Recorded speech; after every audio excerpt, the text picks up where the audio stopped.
Woo-hoo-hoo-hoo! Oh, it's the era. It's the era of action games, my friends. And we are going all in the way you should go all in. Tonight's the night. Tonight we're going to be playing a game that's very near to my heart, very dear to my heart. And at this point, I think is about 17 years old. This game's about 17 years old, and it's finally gotten a remake.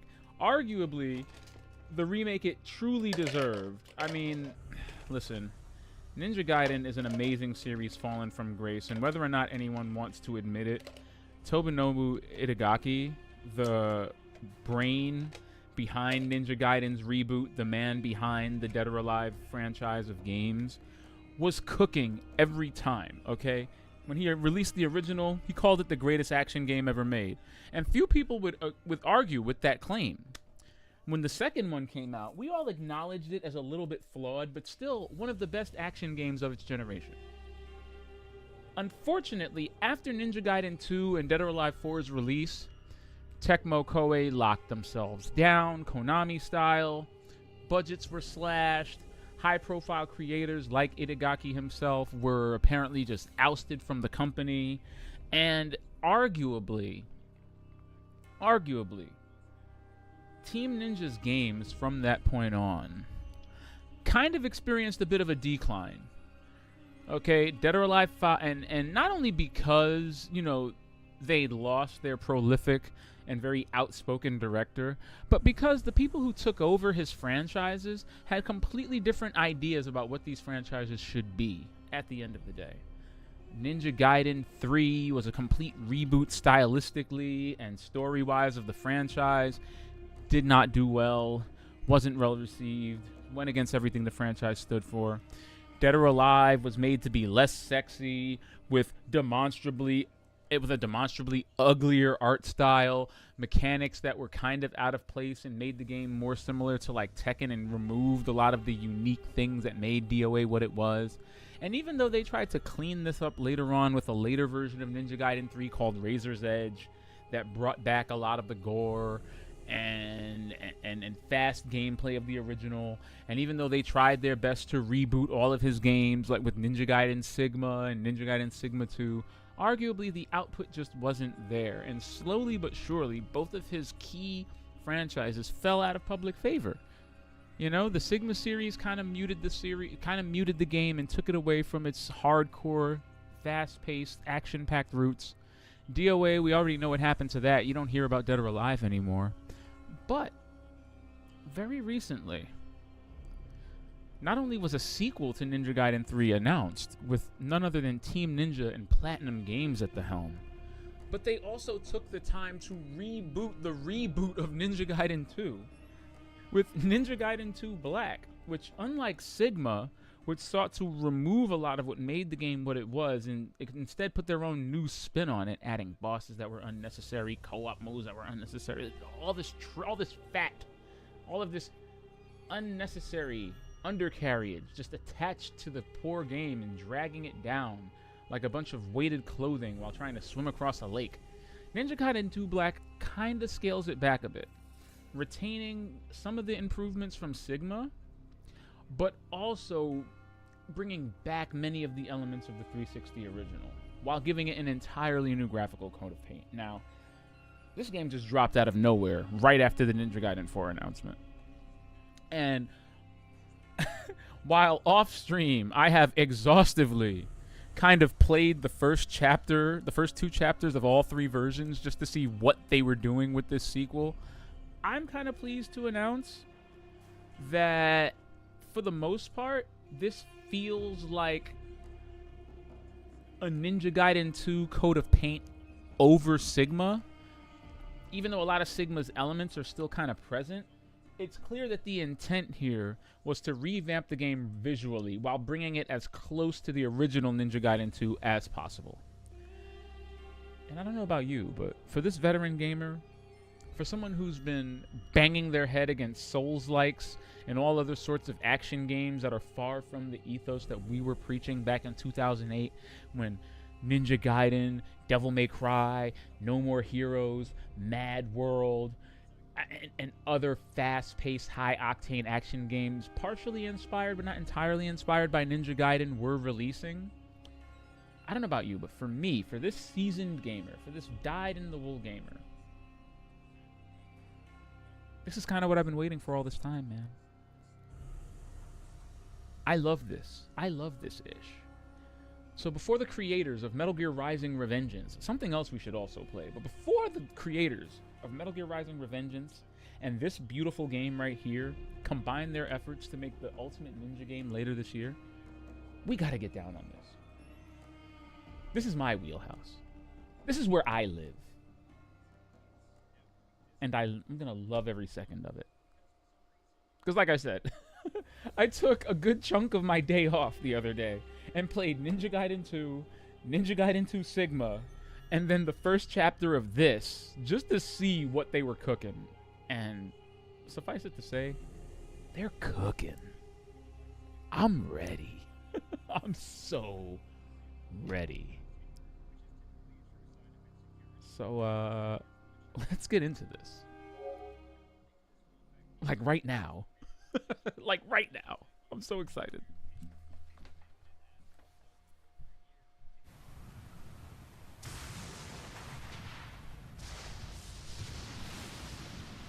Oh my god.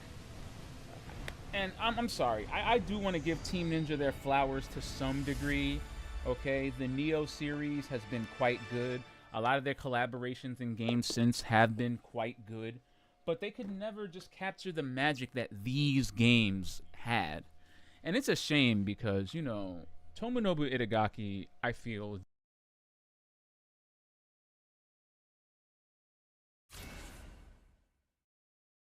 kneecapped so many times. When it finally came out, it was a shadow of its former self, and we'll never see the vision. And then he kind of just fell off after that. It's a shame that Tecmo never rehired him, or Team Ninja wasn't, you know. I can never pretend to know what goes on behind the scenes in the industry, and maybe he was a pain in the ass to work with, but to be frank,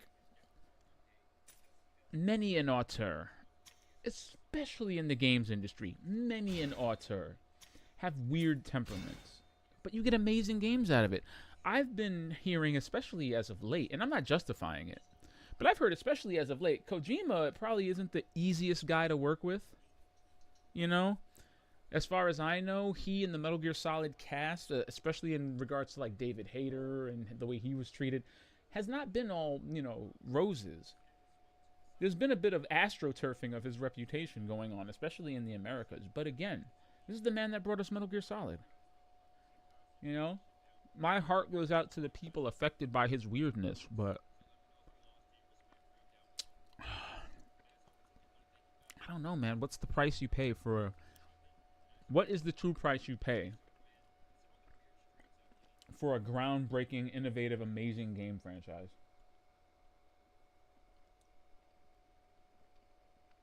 Arguably, maybe there shouldn't be a cost. And that's a valid take too, you know? That's a valid take too.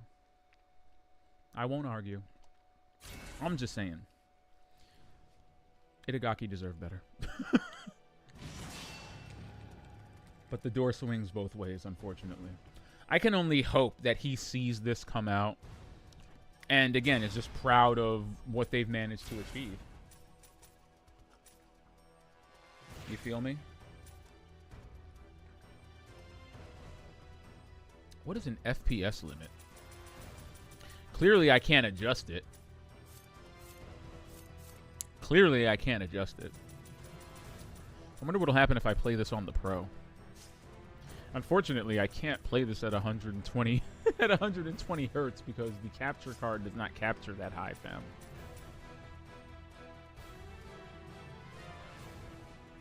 But we'll get away with 60.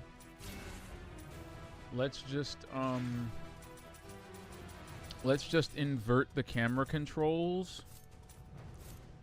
And as far as I know, the key bindings are way too similar to Ninja Gaiden Sigma. So I'm just going to need to feck around with the key bindings a bit and make block L2, because block B and L1 does not agree with my brain. I can't do that, fam. I need block to be the left trigger, bro. That's all. That's the only thing I'm really going to change. Everything else can kind of stay the same.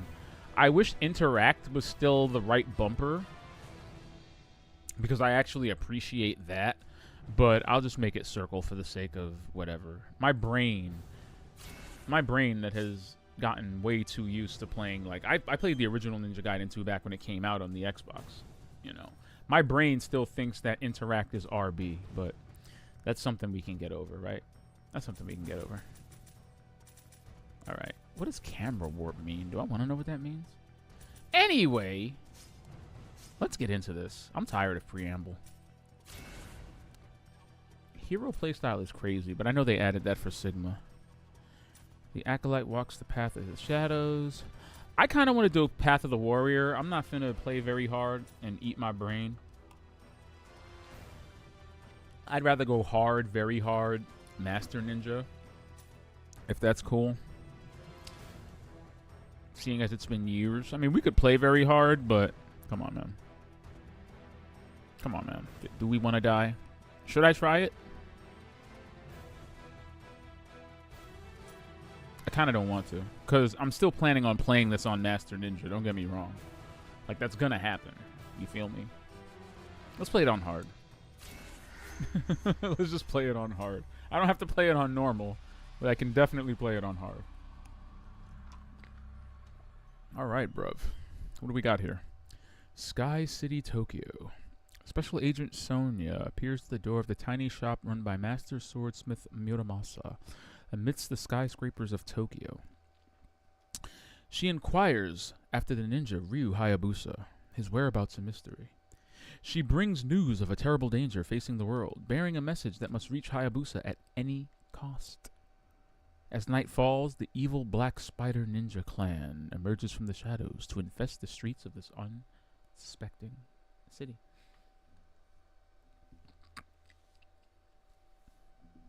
This game is campy as hell. Okay, we're not taking this seriously. Let's go! Also, I'd love to add, I played this on a Series X, and holy crap, that thing is out of this generation. Everything was so fuzzy and low res. Like, I respected its ability to run this thing, but wow, Unreal Engine 5 does not play terribly well with with the Series S at all. So I ended up getting it on the PS5. Played that at 120 frames, as God intended. No one knows where a ninja goes. それじゃあ、竜はやぶさがどこにいるのかあなたにもわからないわけ。誰にもわからんよ忍者の行方なんざ。はやぶさの里におらなんだら地球の裏側やもわからんて。ソニアさんとやら竜になんぞ用事かの。そう。どんな用事かいの。それはまだ邪神のことでとしか。The Archfiend? 邪神の。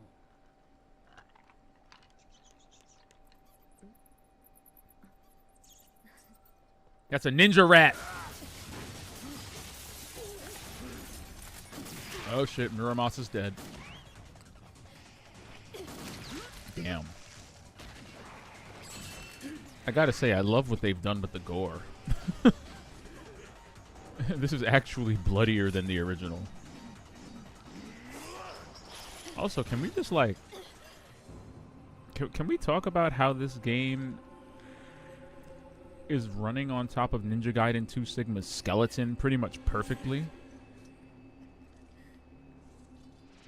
Like, these animations are exactly the same. The game looks better, but these animations are exactly the same. It looks the way Ninja Gaiden 2 used to.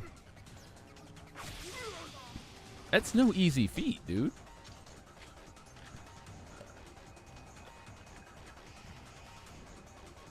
Like, this is very similar to what Blue Point Games does when they do their remasters.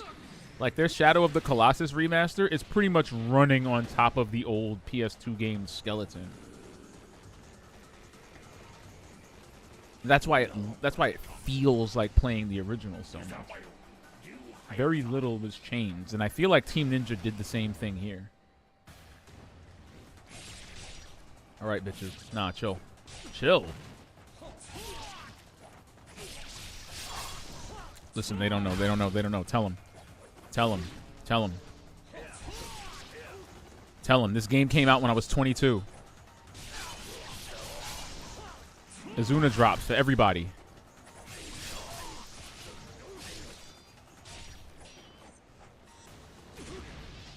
Get him.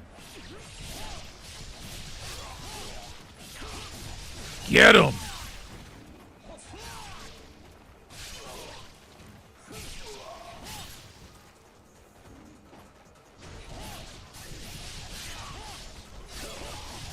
Get him.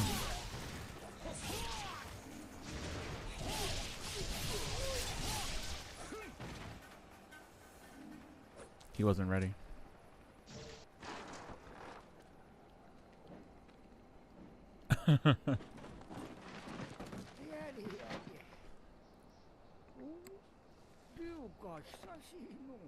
Sorry, Muramasa.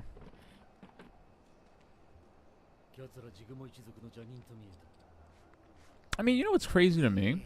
Even though the lighting is better, the textures are better, effects are... The original has aged remarkably well. Like, the original still looks good. Still looks good. I know this because I was playing it. Like, Itagaki's art style remains undefeated. You go back and play Dead or Alive 1, 2, 3. Oh, this spotlight is cooking. You go back and play Dead or Alive 1, 2, 3. You play the original Ninja Gaiden or the original Ninja Gaiden 2 on 360. Those games still look good. And I know people used to complain about Itagaki's art style back in the day and how it looked like, you know, kind of a realistic anime, but dude, I will take art style over a game trying to look realistic any day of the week because stylized graphics will always win over something that's trying to look like real life. Always. That's just the way it be. He was like, stop, he's already dead. I mean, he is. Oh, God. Can I change the language? No, I can't. Okay, we're locked in. We're locked into Japanese. We're just locked in. That's what we're doing here. I think we're turning Japanese. I really think so. I really think so. Da, da, da, da, da, da.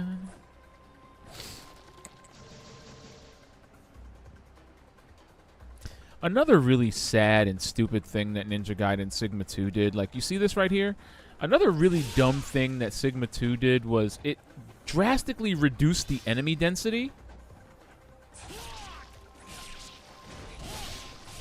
Because Ninja Gaiden 2 was almost overwhelming in the amount of enemies it managed to fit on screen.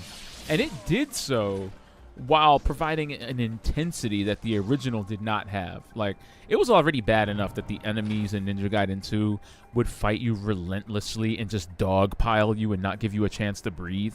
But then for some reason, and I think this was honestly down to the PS3's limitations as a platform, because porting a 360 game straight up to the PS3 was just not, you know, the most feasible option. I honestly think that they did that to help the game run on the PS3 so they could do as quick and easy a port as possible. I could be wrong, but I don't think I am. Get out of here.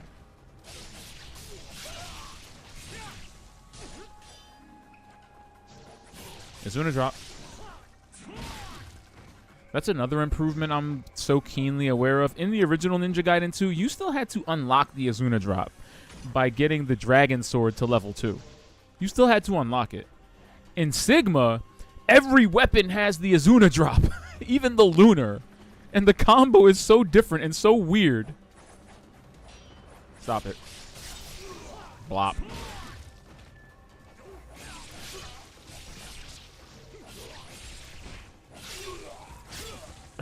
God. The fucking gore is ridiculous. No! Get off me!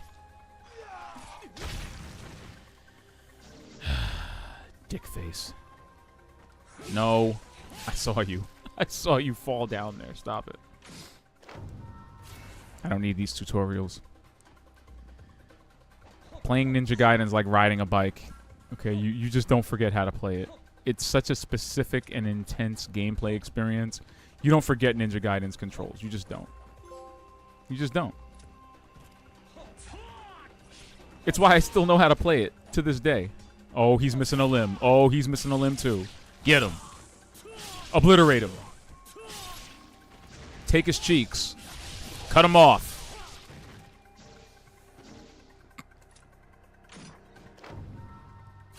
I know there's a little voice saying, oh man, why didn't you just play it on very hard? You look like you're stomping it. Listen.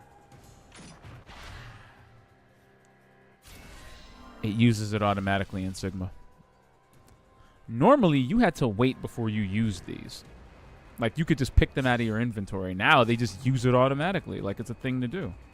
Okay, so I can't run on the wall here. I'm just going to jump across there and do a quick side slash. Get that first skull. All right. Jump down to the earth. Charge up, because enemies are coming.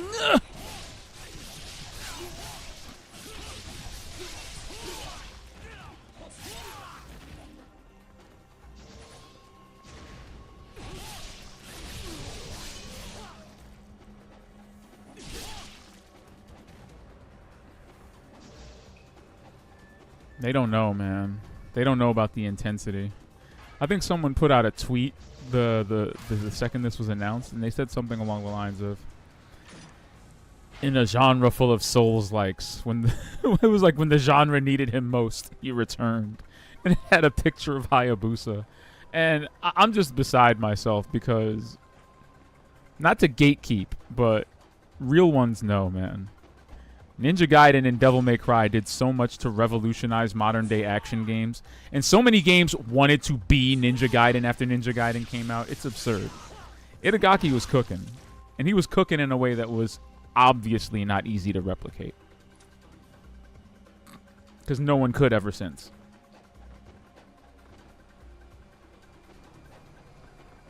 Again, I can appreciate improvements and balance changes. I can feel the lighter enemy density. I can feel it. Like, there were definitely more enemies. There were definitely more enemies in OG and G2. Don't do that. Like, where's the fireball dudes? They're supposed to be here by now.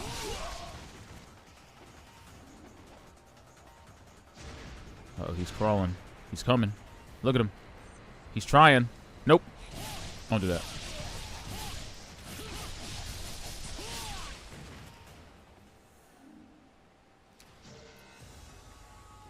Every time I see that shit, it's like, stop! He's already dead. He's already dead.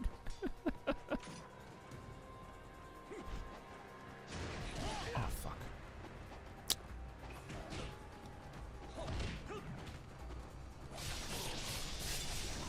Is Una drop?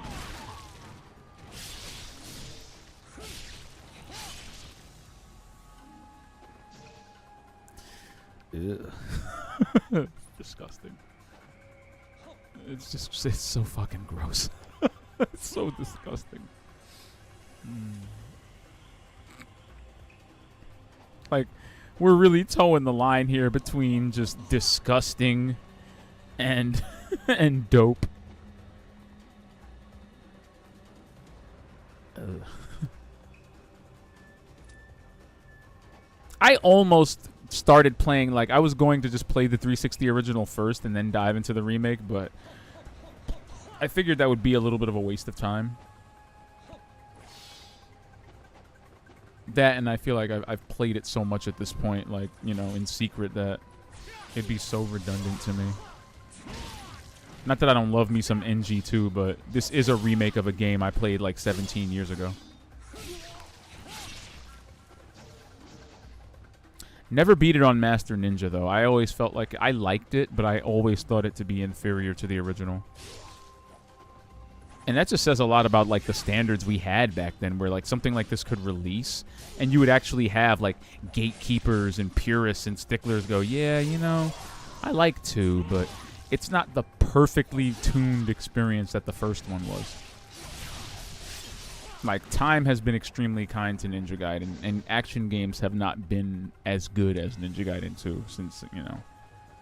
I mean, honestly, if Ninja Gaiden was the template for the quintessential action game back when it came out, you could arguably say that the Souls-like genre, Dark Souls, Elden Ring, have really taken over the standard for what an action game should be.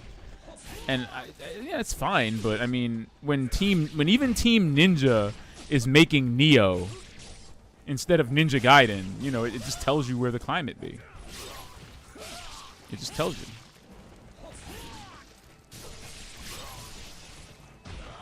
Yo, get off my balls! Ugh.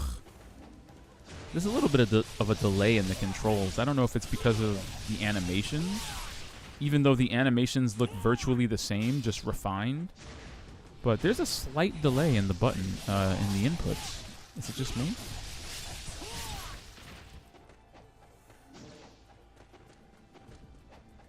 This is absolutely gorgeous, though. Oh my god.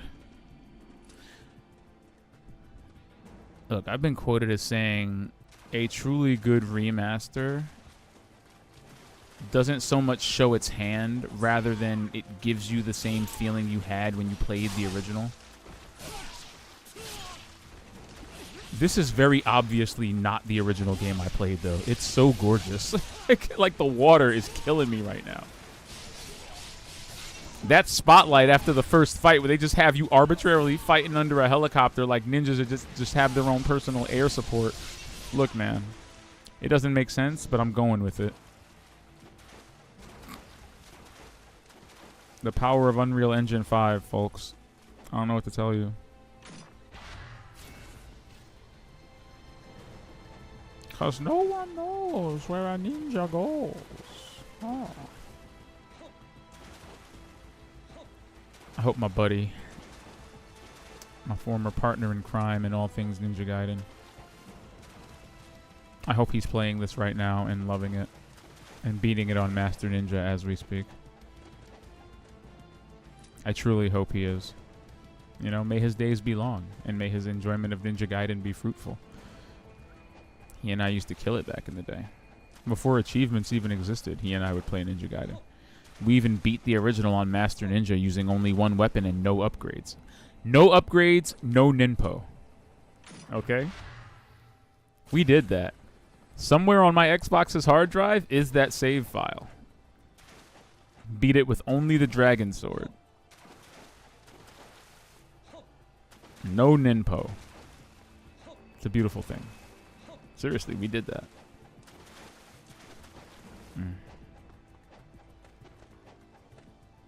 Oh, I love the Vigorian Flail. Of all the weapons to not bring back in a game where you're literally de-limbing your enemies, to not bring back the Vigorian Flail is like a tragedy.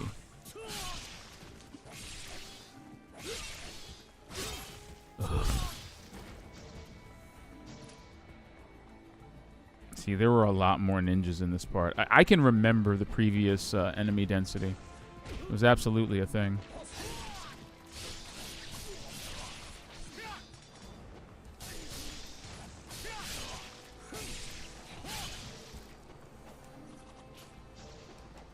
I mean, it's not a deal breaker, but it's absolutely noticeable. You feel me? How do you get up there? The path is different. You used to be able to get up there very easily. Now what are you gonna do, huh? What's down here? Probably ninjas, you know. Yeah, he'll come down here to fight me. It's okay.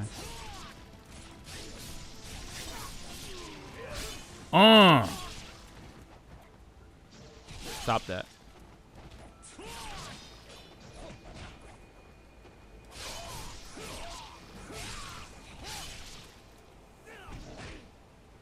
Bye-bye.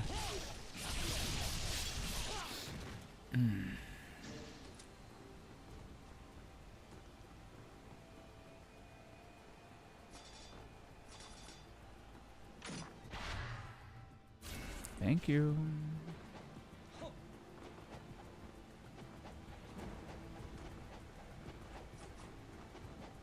Throgdor was a man. He was a dragon man. Maybe he was just a dragon. But he was still Throgdor.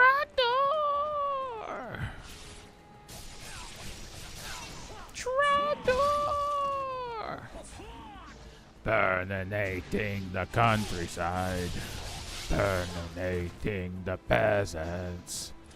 Burninating all the ninjas in the Thatchroot villages! Thatchroot villages!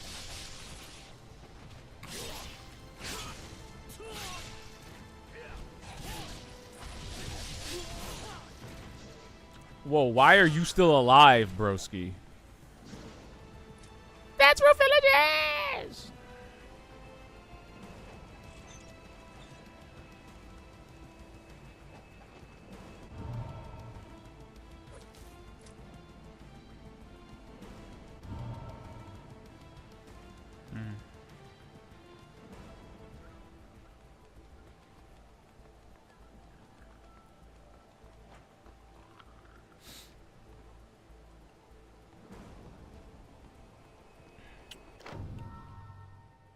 L and triangle while jumping forward.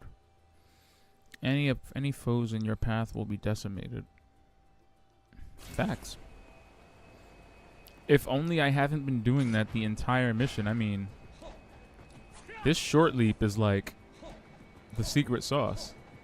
That and doing this. That's the schmovement. That's the Ryu Hayabusa wave dash right there. Just the schmovement. That's how you schmoove. Thank God they cut out that stupid giant statue boss. I swear. I played Sigma, and that was the dumbest shit. That boss was so stupid. And it added nothing to the game. Oh, there he is. He throwing fireballs. He throwing Hadoukens.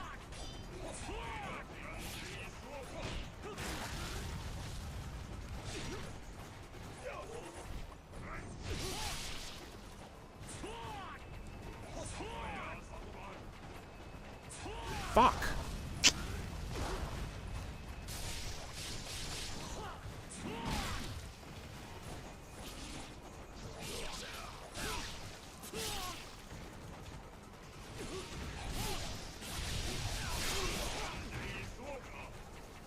Got him.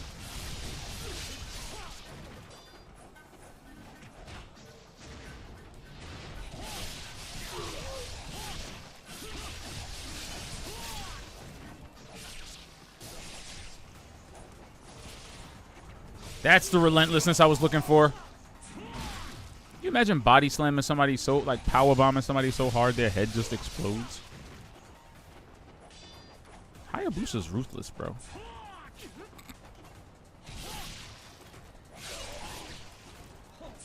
This is what I mean. This is why I didn't want to play it on very hard. Like, I don't mind playing it on. Shit. I don't mind playing it on hard, but like, I don't need my ass lit up with exploding kunai just to teach me a lesson, you know. Save that stuff for the streamers that have no relation with this game whatsoever and have an audience who want to watch them die repeatedly. We're all about productivity here on the expert playlist. Stop it. Stop it.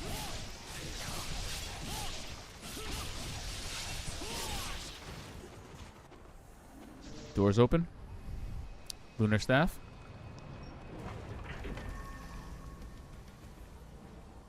Damn, even the textures on that statue look better. Like, I need everyone to understand.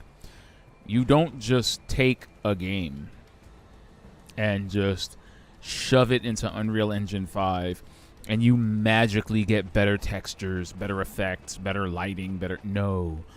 Artists had to work on this. Artists had to make these new textures, okay? animators had to superimpose the new skeleton on top of the old. They put their ankles into this. Like, it is not easy to remaster a game on this level. I hope everyone knows this. Yeah, see, that's just crazy. Because the old way to do the Azuna drop is forward Y. You can't... Oh, there it is. It was like forward Y, Y, and then he would fly up, and then XXY. That's what I remember. Now you can just do it like it's a Dragon Sword combo. And it's crazy. The flattening of the skill curve is something I can feel. Alright, let's keep moving. That used to be an FMV advertising Japan tourism. Not sure why they changed it to a wallpaper, but it's all good. The cherry blossoms are cherry blossoming, so I guess I can forgive it. Oh, look, they're teaching us the ultimate technique. Like we haven't been doing that for the past 10 minutes. Let's hit him with the lunar version.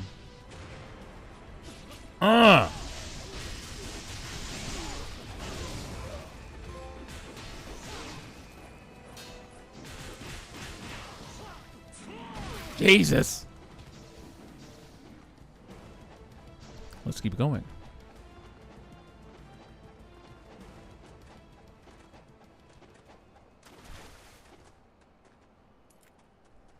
Unquestionably gorgeous. Yeah, I know it was free on Game Pass. When you got it like that, you got it like that, though.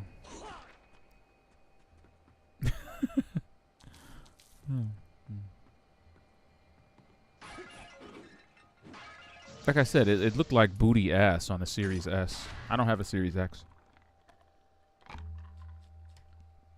I very correctly judged a few years ago that I would probably be spending more time on the PlayStation than I would be on the Xbox. So I bought a Series S so I could play Destiny 2 at 60 frames per second. It's the only reason I got it. Like, yeah, sure, to some degree I wanted to play next-gen games, but they weren't on the Xbox, not in 2020, 2021. And really, I was still deeply entrenched, well, marginally entrenched in Destiny. And just wanted to play it at 60 FPS. It wasn't until later that I realized just how much actual next-gen games were kind of suffering on the thing. Which didn't really matter at the time. I stream in 720p either way. But, you know, in 2025, if I'm playing anything next... Oh, my God. If I'm playing anything next-gen at this point, it's probably on the PS5.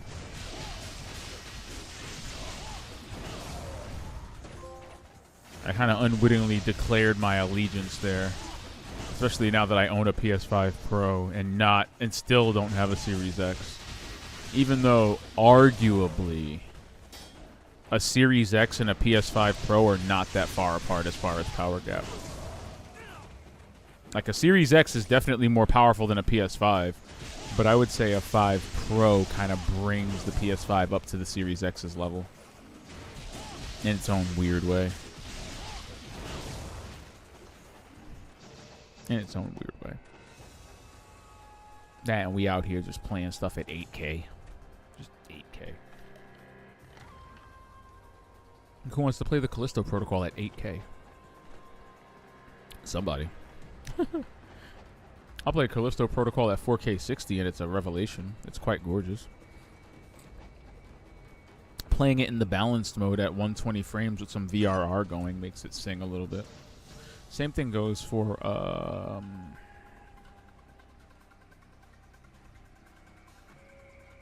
Alan Wake 2, which is another game that completely outclassed. Like, the Series X version kind of eats the original PS5 version.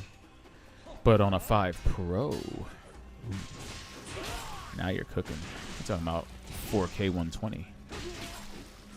It's gorgeous. Boy, if you don't stop. He's throwing ninja stars at me. Look at him. Look at him crawling across the ground with one leg.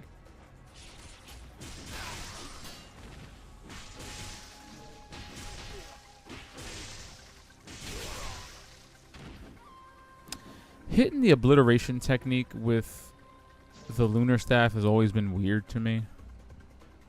And thank God, I think we're not running on the Sigma upgrade system of, oh, we'll just give you free upgrades every now and then. You can only pick one at a time. That's so fucking stupid. Like, where's the risk and reward inherent to choosing whether or not to use your essence for items or use it for upgrades? That's part of the skill curve, bro.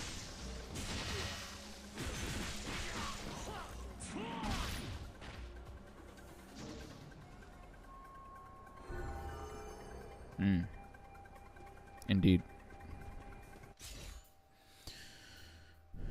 Okay. I think I want double flying swallow. Pause.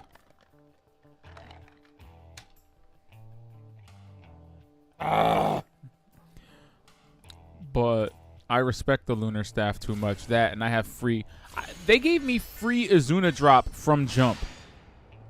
So I don't know what else they expected me to do.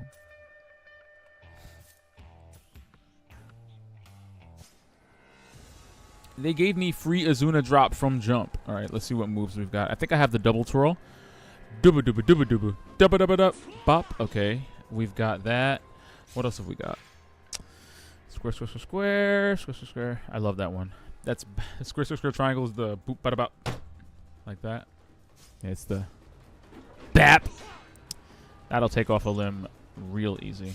What else? Infinity thrust forward, yin yang thrust, Izuna drop, of course. I think the OG Izuna drop I have. I think I have that back now. Wait, let's see. See, that's the original. Forward Y, no. Forward Y, Y, X, Y is the original Izuna drop. Sun and Moon. What's Sun and Moon? Ooh. What about Square?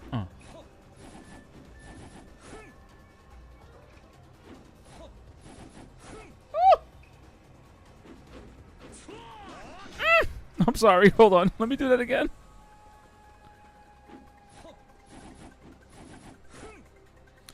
That'll knock the wings right off a gargoyle. You can quote me on that. I've seen it do it in the OG. Moon Pierce. I know that one. Phantom Moon. Square triangle. Square triangle. Let's see. Oh, well. Sure. There's the OG Izuna drop. Shit is called Moon of the Soul.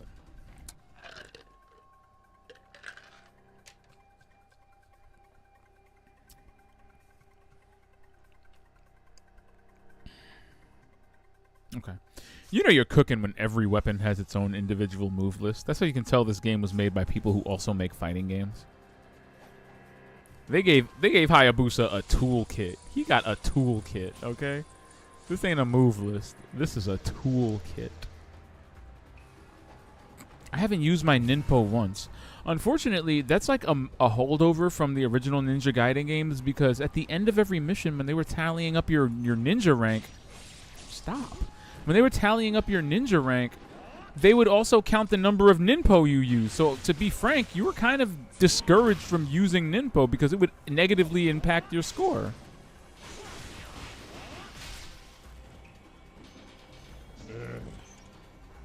Just Path of Neoing people left and right, you feel me? There were also enemies here. I'm going to take a note of the things my PTSD remembers, but they deliberately cut out of this version of the game. Game's still gorgeous, though, but Pepperidge Farm remembers. Yo, again, shout out to Itagaki. I'm sorry. Shout outs to Itagaki.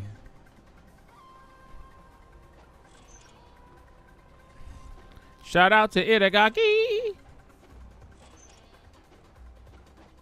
He made them action games and was not sorry. He made Dead or Alive and made fun of Tekken.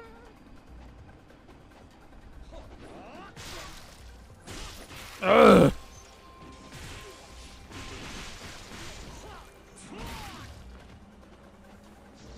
He can't keep getting away with it.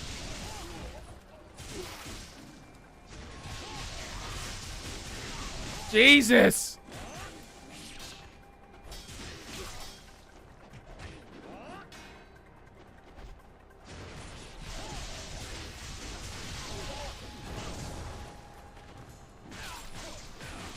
Oh my god, y'all won't let me poke your friend up though? I've gotten so many trophies in the past half hour, I can't even keep track of them. What are y'all rewarding me for? It's only death. So much death. Where are all these trophies popping from?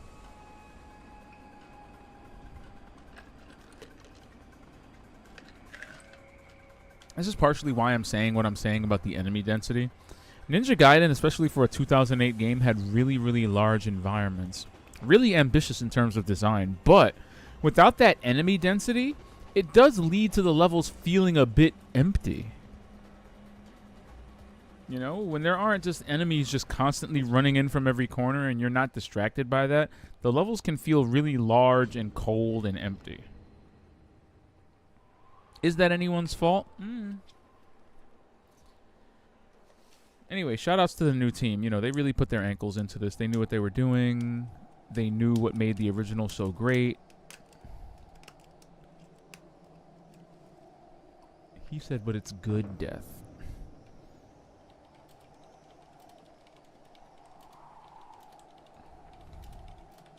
He said good death.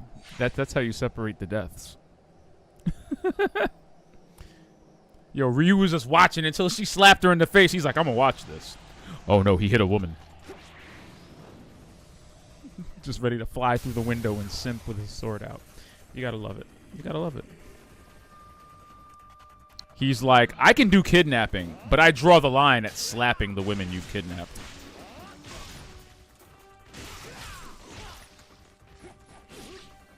Boy, if you don't...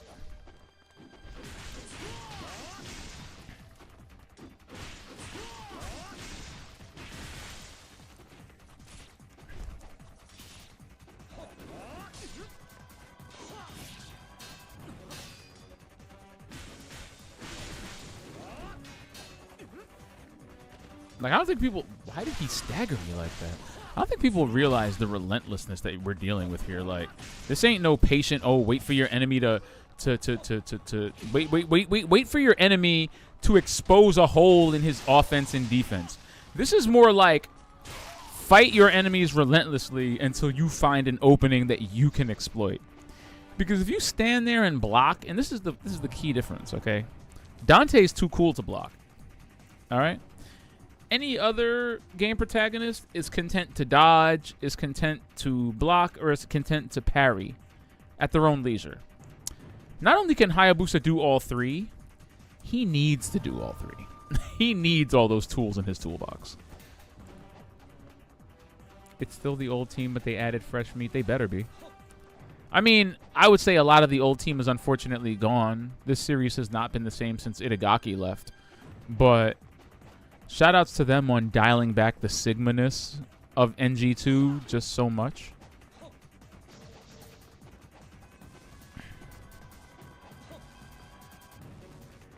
You know, shoutouts to them. Ryu is a god. Ryu is the god. He is the god of salty vengeance. You know?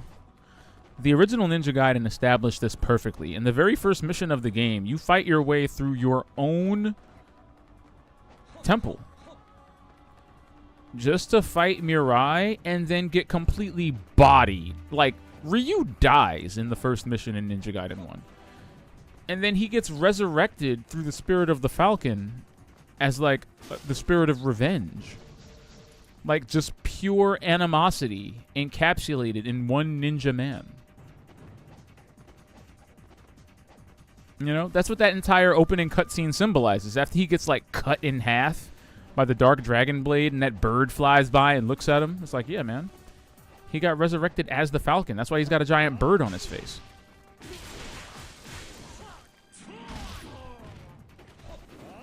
It's like the greatest case of fuck around and find out I've ever seen in a modern video game. Like, Ninja Gaiden 1's plot can pretty much be summed up as, you thought. You thought.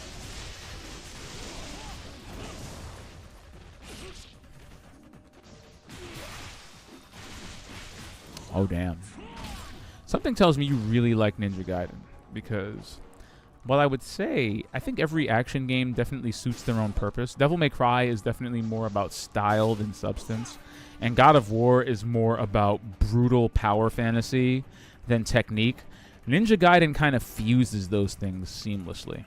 It's technique, it's style, it's action, it's gore, it's relentless, it's intense, it's everything. You know?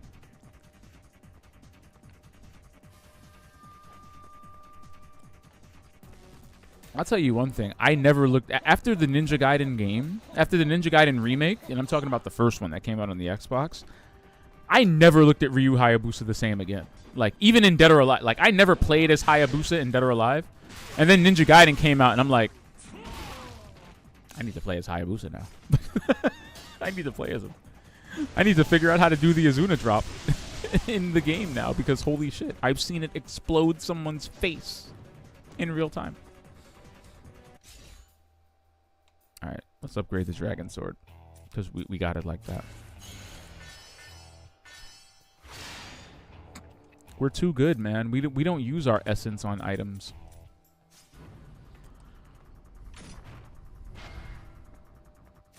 Shout out to Martin Luther King. He had a dream. Shout out to Rosa Parks. We made it out the park. Yo, shout out to Miles. Growing up with this game on PS3 and Xbox Live. How dare you say PS3? How dare you? We do not acknowledge the Sigma games. Or at least I don't. Those were made by Yusuke Hayashi, not Tomonobu Itagaki. And I don't know, fam, but them Sigma improvements are kind of questionable. If you notice, they cut the dumb statue boss out of this. They were like, yeah, why is Ryu fighting a statue? Whose idea was that? Oh, yeah, who took out the gore? Why would you do that? Why would you do that? Obliterate this man. Obliterate him. Thank you. But I feel you. What was your first Ninja Gaiden game? Was it the original Ninja Gaiden Sigma, or did you play the Xbox game like Ninja Gaiden or Ninja Gaiden Black?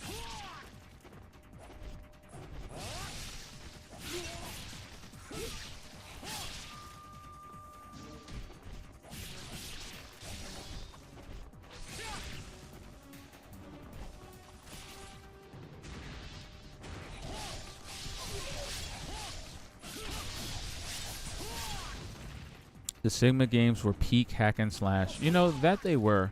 I will say I do like Ninja Gaiden Sigma 1 more than 2 because I feel like it respects the original Xbox game a little bit more.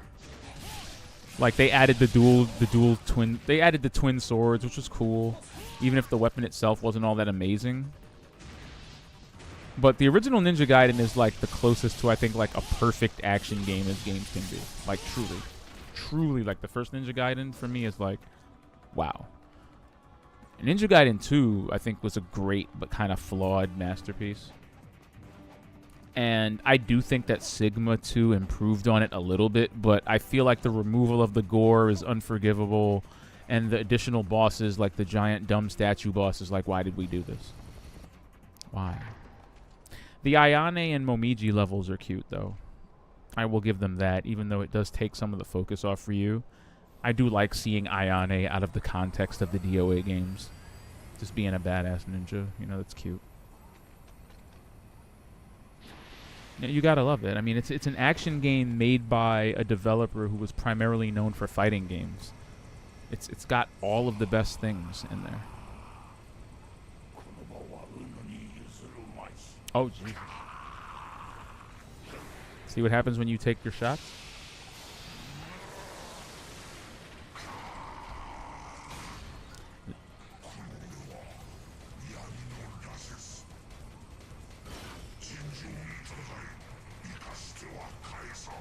You think you'd look at Ryu Hayabusa as like a good example as to why you don't need to sell your soul to demons in order to attain ultimate power, and yet ninjas just keep turning themselves into giant spider creatures.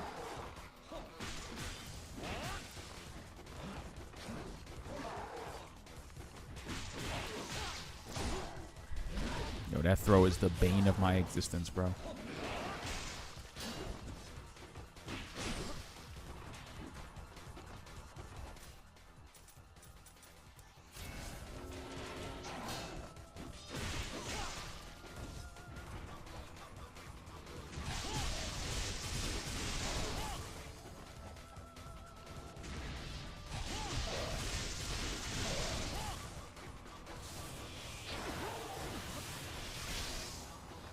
Who taught this fool how to throw sonic booms?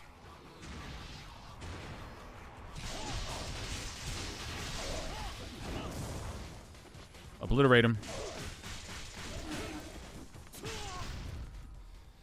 That's another addition from Sigma 2 that I will personally love. The fact that they added obliteration techniques to the bosses like that. Because in the original, you just kind of had to beat his face until he died. She's bait, Ryu. Don't take the bait. Her cleavage is out.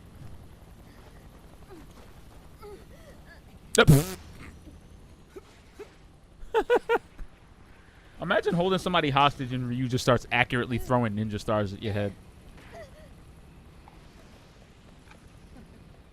Uh-oh. Go, Ryu, go! I mean, the Sigma game. It was the original 1992 Ninja Gaiden on Sega. I may be showing my age a little bit here, fam, but the original Ninja Gaiden was on the NES in like 1989. Like, that's the original Ninja Gaiden. Like on the Nintendo. My friend and I tried to beat it. We never beat it. It was so hard. So ridiculously hard. If you're talking about Sega, you might be talking about Shinobi. Which, Shinobi's up there in terms of like ninja games that are pretty difficult to play. Like, Shinobi be up there, but Ninja Gaiden was NES for the longest. And if you had a Super Nintendo and you were lucky enough, you got to play like the Ninja Gaiden trilogy, where they just put all three of them on one cartridge with better graphics. Woo! Path of the Warrior. They took out the ranking system though. It was a trick question? Oh, well. Thank you. Thank you for checking me there. I appreciate you.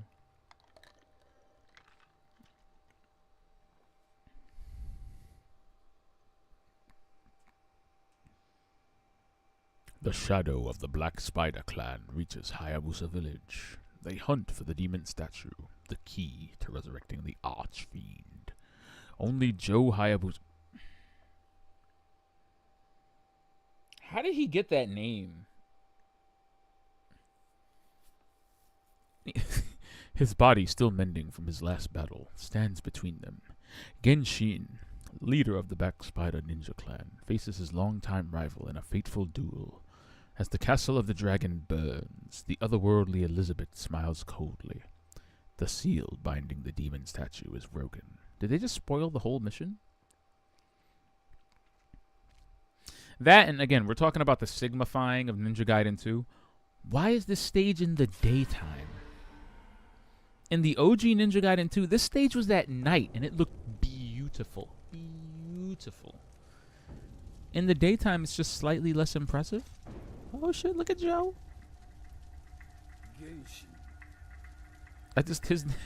Joe is such an ordinary American name. Like, how did he get that name? Your son's name is Ryu.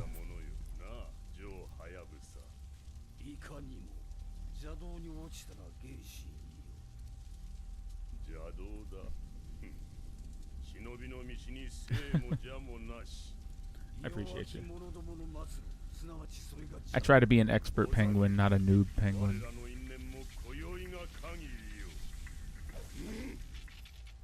Look at my man using the Dark Dragon like that's a thing to do. Hit everything's coming together like butt cheeks. Thank you for the follow. Shoutouts to you, bro. Oh.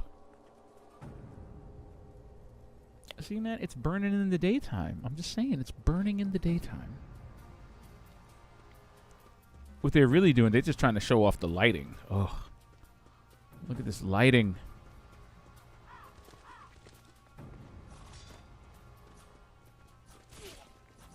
I would say to a degree, like, this is great because it's really nostalgic. Like, if you played the original Ninja Gaiden, you'd remember this entire area. It's like you're revisiting a place from the first game, but in a different light.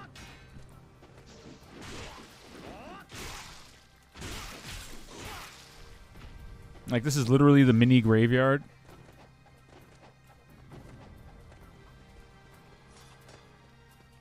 Yeah, Koreha. This is where they buried his girlfriend. You know, the one that died in the first one when they stole the Dragon Blade. Like, her grave is right here. Like, this is nostalgic for us right now. But oh yeah, ninja dogs.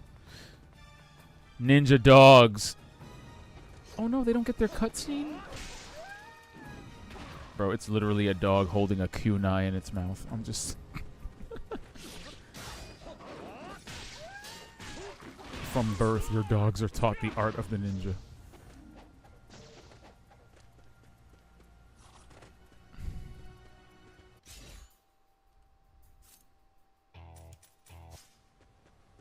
I could have switched to the Dragon Blade. I mean the Dragon Sword. We can double swallow, pause. I heard that Black was an experiment or showcase to show people what they're capable of and how they're going to do the next games after 4. I mean, to be frank, 1, amazing elevator pitch. Because look at it. 2,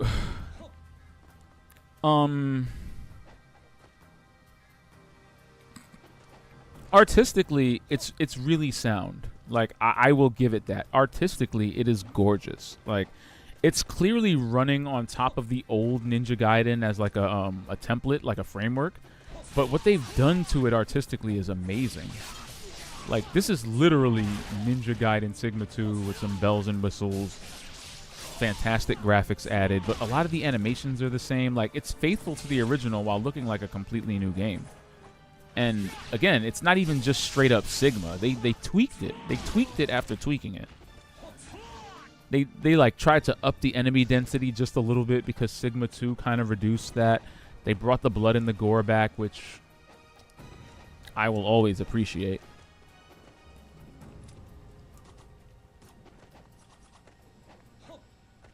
But this is a great, like, it's an amazing elevator pitch. I mean, but did you see that trailer? Did you see that trailer for 4? Did you see that trailer for 4? We got dual protagonists now?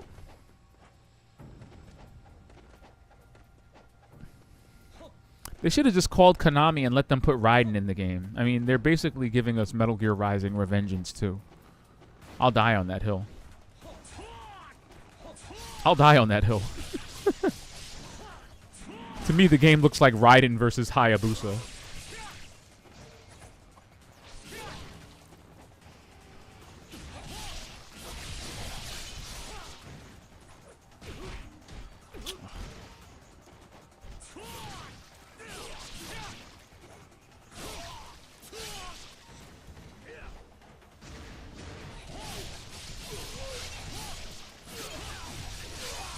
But it looks gorgeous. It looks gorgeous. It looks like it plays even better.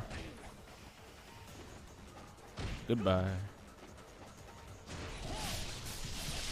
And I can't wait. I mean, look, you had me at Team Ninja and Platinum Games. You had me at Team Ninja and Platinum Games. You know, from there, it just needs to be amazing. And to me, Platinum Games, with or without Hideki Kamiya, are the developers that have gotten the closest to like replicating that Ninja Gaiden like high-paced action feel. Like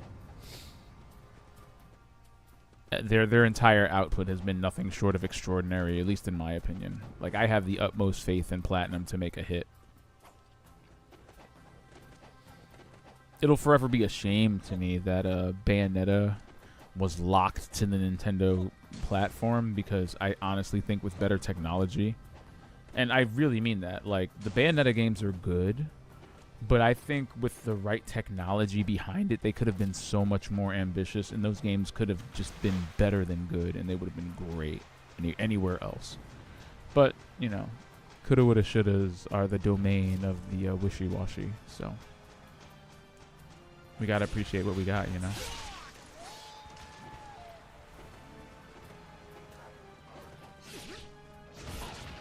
Fucking dog! You lucky they don't let you Izuna drop a dog. Because I'd do it. I'd spine buster a dog through the earth if it had a sword in its mouth. Like, that's not a good boy.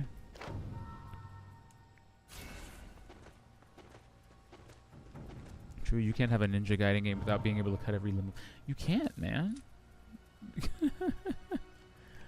I mean, you know, the first Ninja Gaiden game got away with not having it like that. With not having crazy blood and gore. But I felt like Ninja Gaiden 2 had that over-the-top blood and gore, but actually turned it into a gameplay mechanic. Like, a ninja missing an arm is far more dangerous than a ninja with both his arms.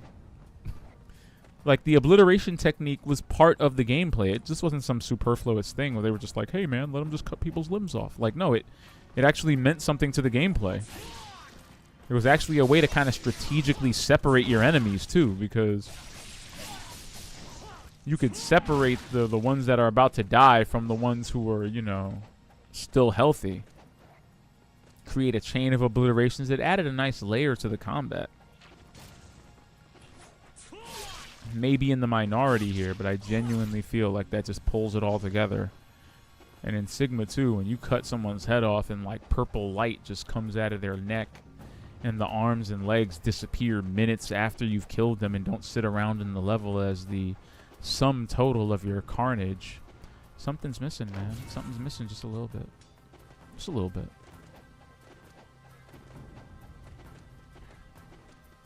But tell me, do we speak of 3? Do we talk about Ninja Gaiden 3?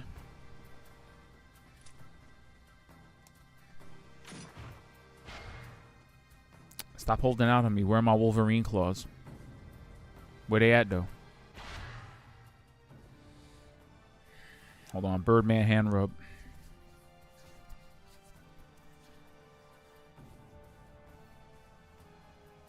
To be honest, I loved 3 and thought it was absolutely hysterical when you fought a freaking dinosaur.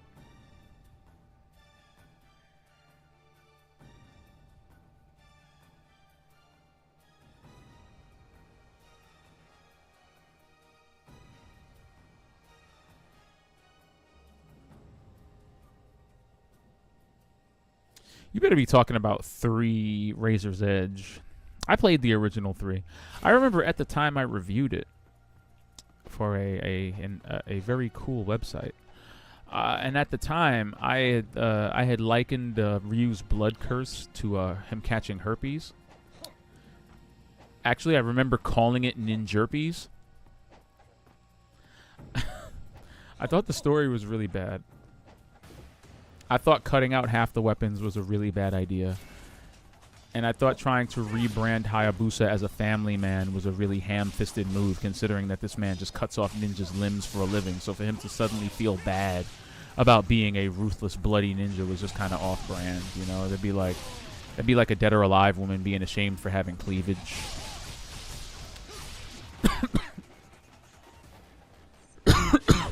Shoutouts to fighting a dinosaur, though, but you know, we could have done better.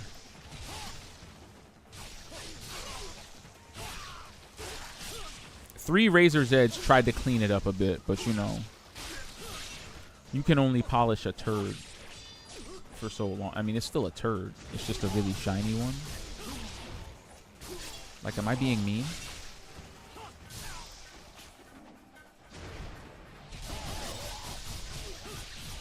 You like Razor's Edge more because it was funny. Yeah, Razor's Edge is a definite improvement.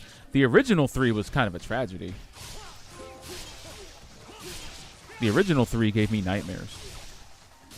I was like, no, Ryu, don't go out like this. And unfortunately, that was like the last time we saw him out in the wild.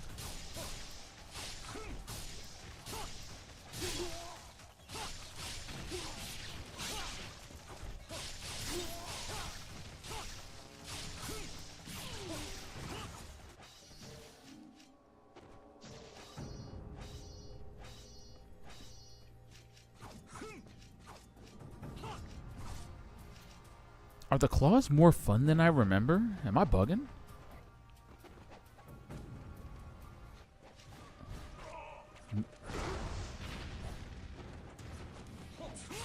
Who gave you fireballs?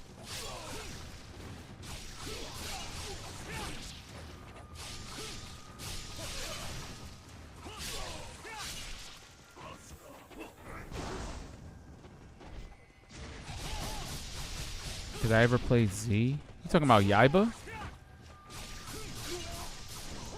talking about Yaiba and Ninja Gaiden Z? I did. You'll never hear me like badmouth the campier side of Ninja Gaiden and the goofy, funny side, because I feel like that's partially what makes the series. Like, the game simultaneously takes itself really seriously while doing the most ridiculous shit imaginable. And that's just part of the feel. Kind of like Devil May Cry in that regard, where Devil May Cry has such a serious story, but it's so inherently ridiculous that you just can't help but laugh at it. Like, for the right reasons. Like, you're laughing with the game, not at it so much.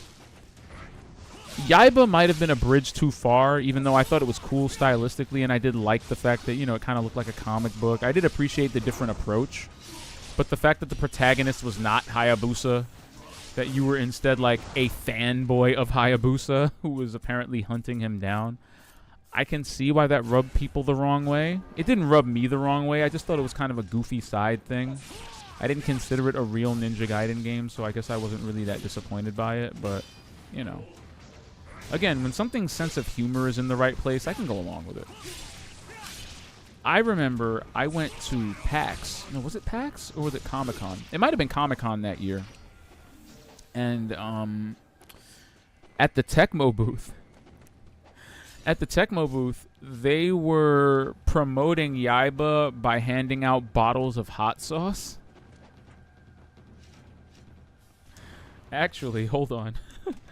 They were handing out bottles of hot sauce, and it was apparently really hot, and it had a warning label on it that said, "Warning, do not put on your balls."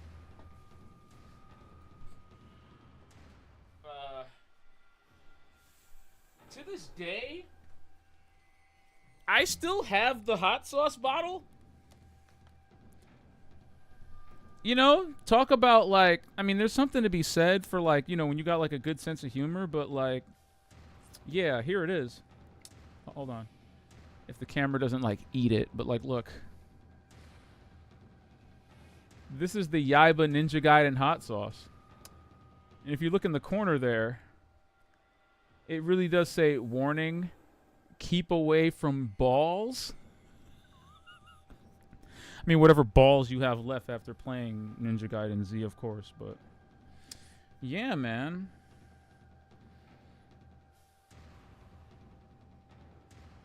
Yeah, man.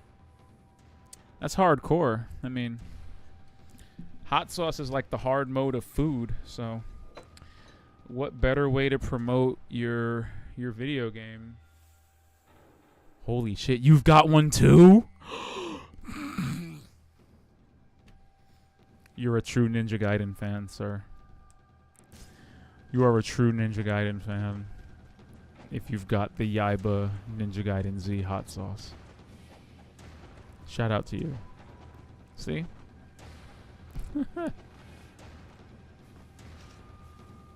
It's absolutely hilarious. But yeah, I kind of appreciated it for what it was. I never finished it. I don't know why, but I liked it. I still have the comic book too. The comic book, like, the launch copies came with.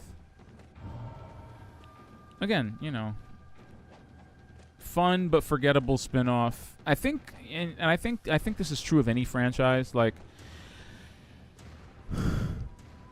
if your last entry in the franchise wasn't amazing, when you do a spin-off or something weird or off-brand, it's not going to hit the right way. Like, if Yaiba had come out after Ninja Gaiden 2 and not after Ninja Gaiden 3, I think it would have been better received.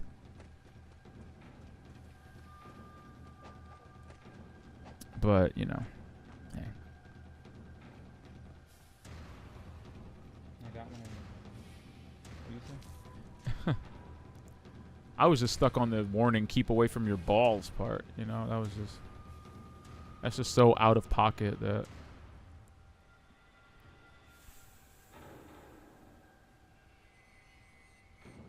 Your buddy gave it to you because you couldn't completely go. I feel you.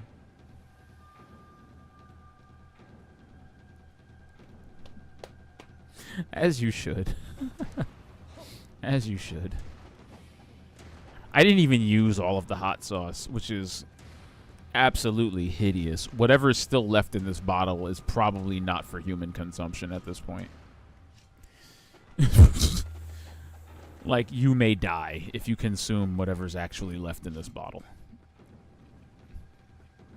And arguably, that's like perfectly on brand for Ninja Gaiden, you know? Now you should really keep this hot sauce away from your balls.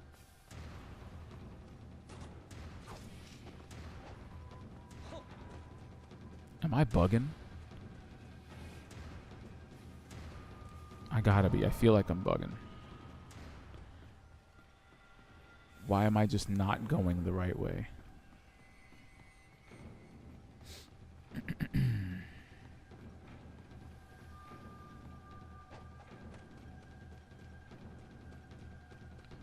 There we go.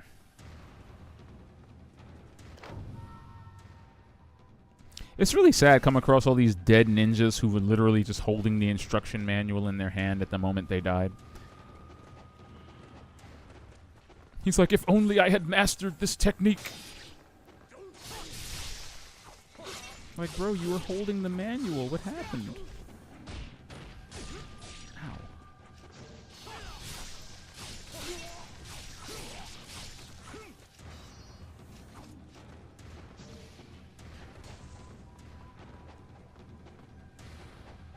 The Claw Izuna drop is weird, isn't it?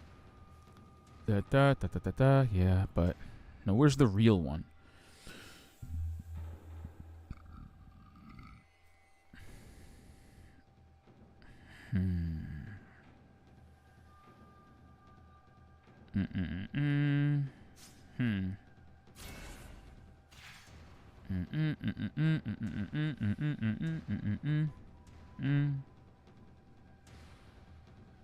Okay, I'll bite. Ow.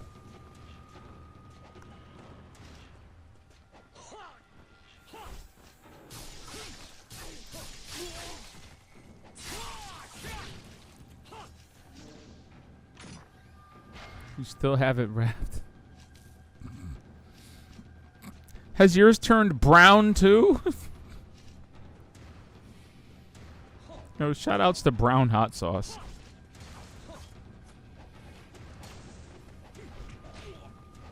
As you can see, as anybody who's actually played Ninja Gaiden can attest, you don't even want to go near the hot sauce. You're like, you know what? If the game is as hard as it is, what's the hot sauce going to do to my soul?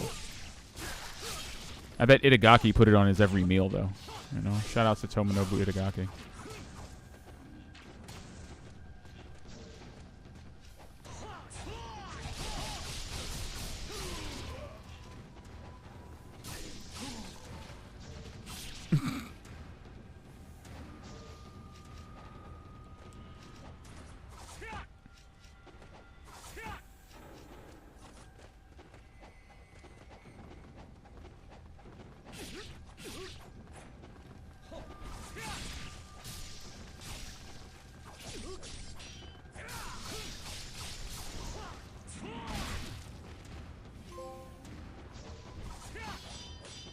Yo, I've unlocked like 15 trophies in the past hour, and I have no idea what any of them are. I'm assuming they're all just saying, oh, you're beating ass. Keep this trophy away from your balls. But, you know.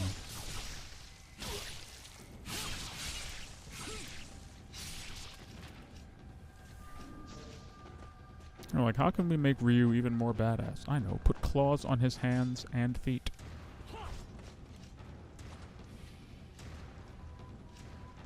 Look at this man's biceps. The power of Unreal Engine 5. Look at this man's arms. Whew. It turned like a weird shade of brownish blue. Hold on. Let me take a second and inspect my...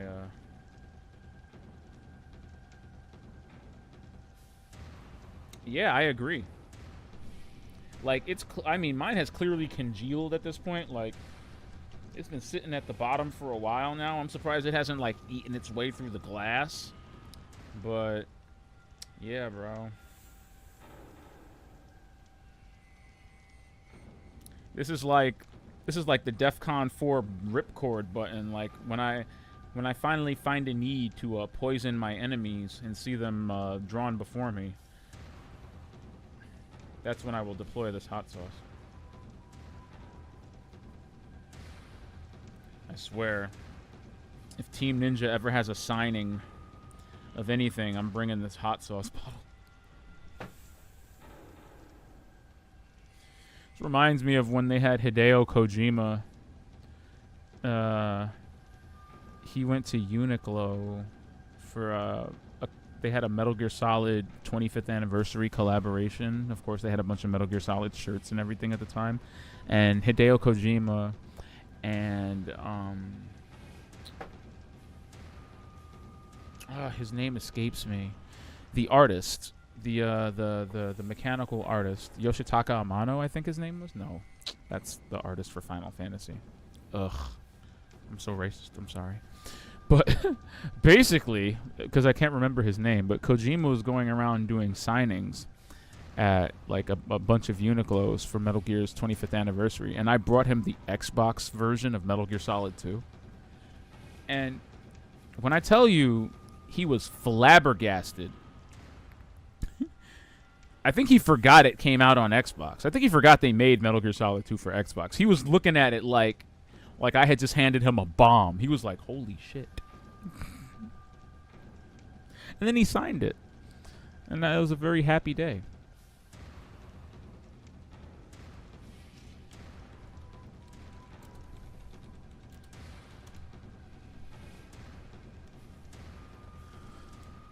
Hey, man. You gotta respect the ninja that does his squats.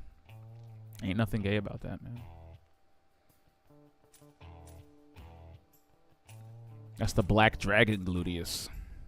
You feel me? That's the gluteus of the Black Dragon. I mean, what are you gonna do?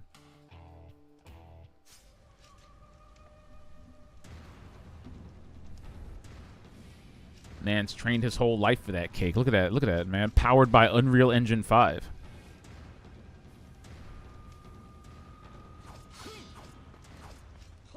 His hot sauce brings all the boys to the yard. I don't know what to tell you, man. Pause.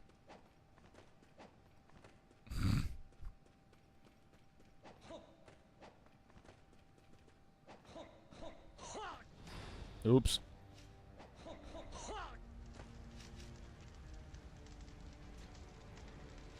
Oh, we out here. There's arrows stuck in that wall over there. That's called foreshadowing. Question, out of all the three, what's your favorite? The Kunoichi, the Priest, or the Demon Hunter?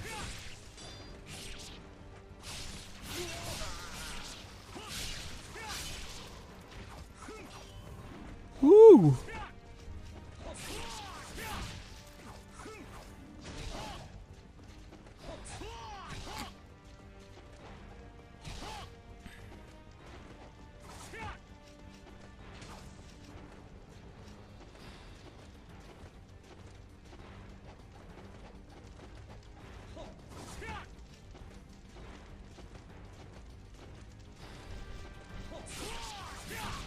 So you're talking about Ayane, Momiji, or Rachel?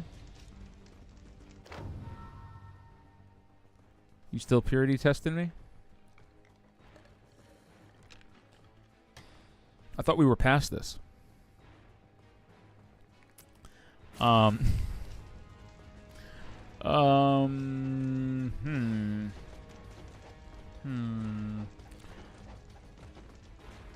I really liked I really liked Ayane, to be honest. Especially because, well, and I remember this vividly, especially because in Ninja Gaiden 3 proper, I felt like Ryu had been so nerfed that Ayane felt more like Ryu than Ryu did. She's fast, she's stylish, she's deadly as all hell. And again, like, seeing her in a different context from Dead or Alive is always fun. Always fun. But I just liked her. She had the moves, man, and the attitude. Also, shoutouts to her tying a pink ribbon around your arm if you ever bothered playing Ninja Gaiden 1 on easy. That's just like an ass pull that you just have to live with. You know? Momiji comes in at a close second. I liked playing as Rachel. I thought that was cute and unique, but she felt really heavy and her move set was not nearly as expansive as I would have wanted it to be. I felt like her moves were really repetitive. Powerful, you know, great thunking things in the head with a giant hammer. And I love that she incorporated the grappling hook into a lot of that stuff, but nah, for my money, I'd probably go Ayane. She was just dope. She just felt really cool to play, and I felt really deadly playing as her.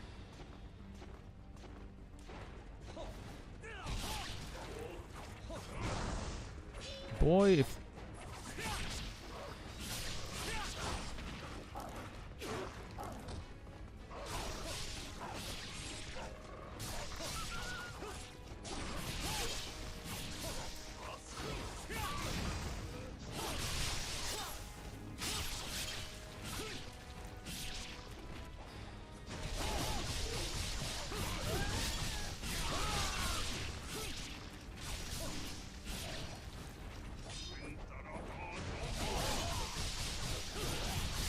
Invincibility frames. Oh,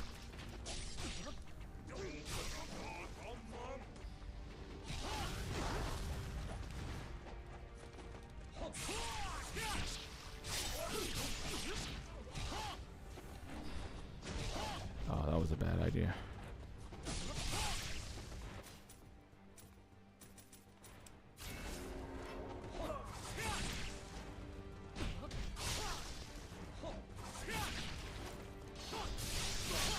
Obliterate that man.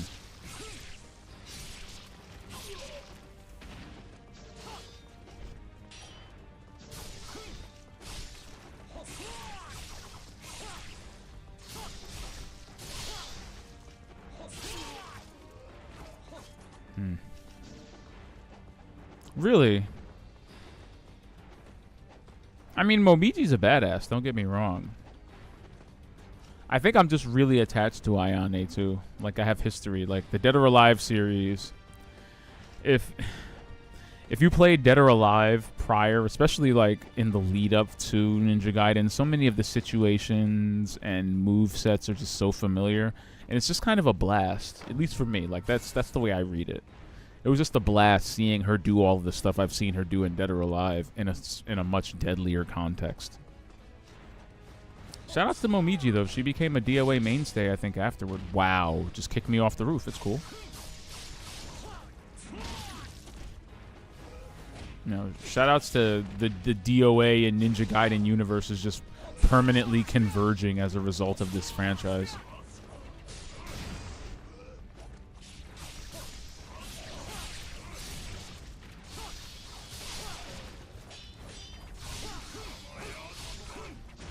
I'm not as good with the claws as I am with the other weapons, I'm going to admit.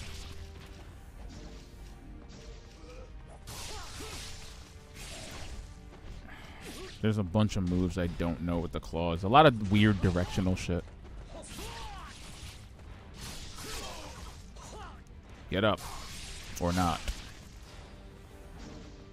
Alright. Yo, do you remember when the Lunar first came out? Back when it was like DLC for the original Ninja Gaiden? And then they added it as like a permanent weapon in black. The original Lunar was amazing. And I remember it was so funny. It was like maybe around the time that the second Matrix movie had come out.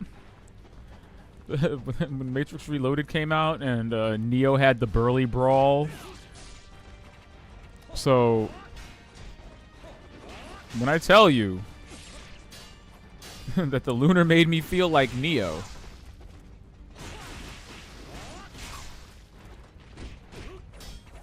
I mean that.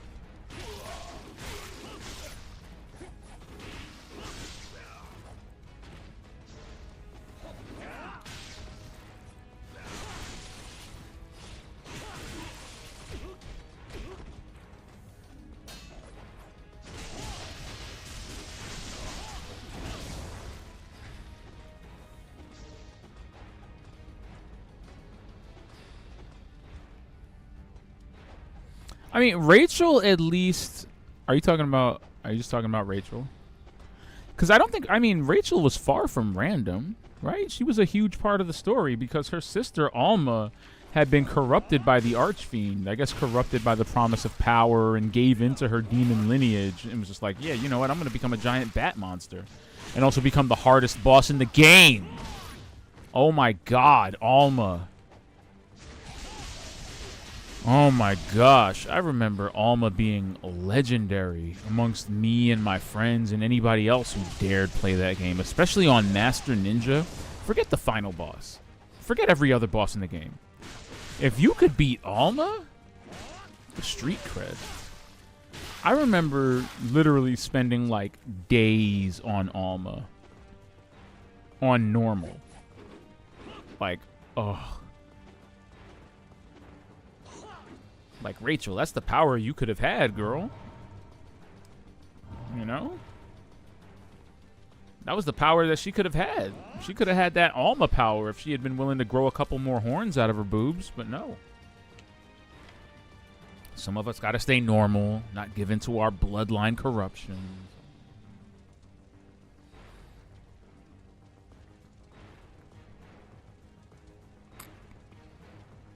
But no, shout-outs to her. You know, again, she had a grappling hook. She had a big, heavy-ass hammer that she really knew how to use. Ryu was just swinging that thing around like it was a giant baseball bat. But in Rachel's hands, that hammer's a beast. Crazy because, you know, between being a woman and having, like, quadruple D boobs just weighing her upper body down, you wouldn't expect her to be as agile with the weapon as she is, but nah, she was just like swinging that thing around like it was made out of plastic. Good on her. Ryu could never, and he did never. I hate that weapon. When playing as Ryu, that weapon is ass, but when you're her, when you're Rachel, woo! Woo! Woo! Alma, not gonna lie, I first tried her on. I thought it was hard, or I think it was not like the hardest of... I envy you. Alma was a revelation, man, especially fighting her on Master Ninja. It changes a man. Fighting Alma on Master Ninja changes a man. So, anybody like one spider boss? How about 2 spider bosses? Hey, wait, where are they? They turned this area into a bow tutorial section? That's different. Oh, why does it work like this now? How interesting. You can't charge up the bow shots anymore? What have you done? What have you done to my beloved bow?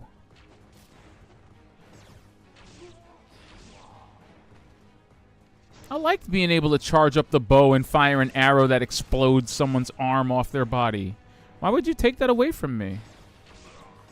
You can't charge the bow anymore? Boo! Boo! Boo this ninja! Boo! To paraphrase Tyler, the Creator.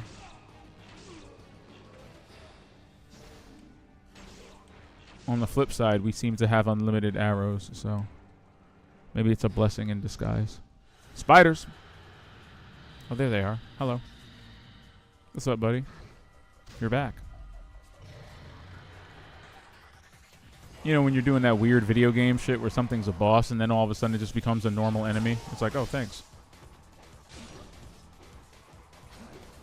I thought you were special. Good lord. Okay, chill.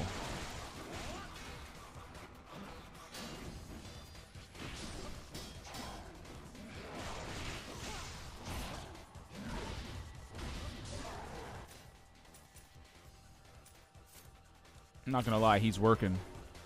He's working for the he's working for that continue.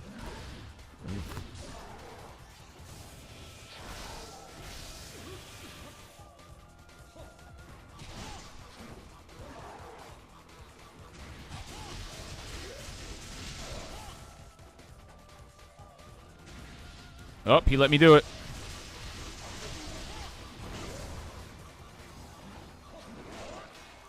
Bye-bye.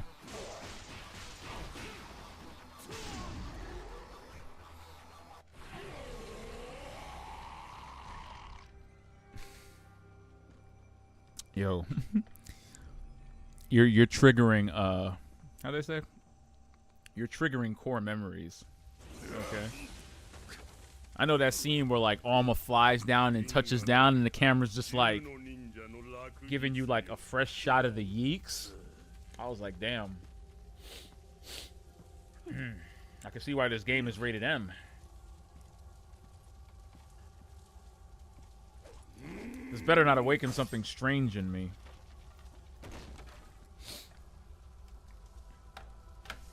Said everyone who saw Rouge the Bat for the first time. This better not awaken something strange in me.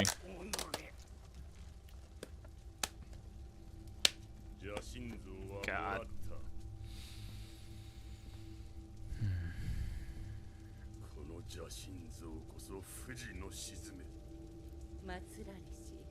Yo, shoutouts to what they did with the hair, though. Damn. Look at the hair.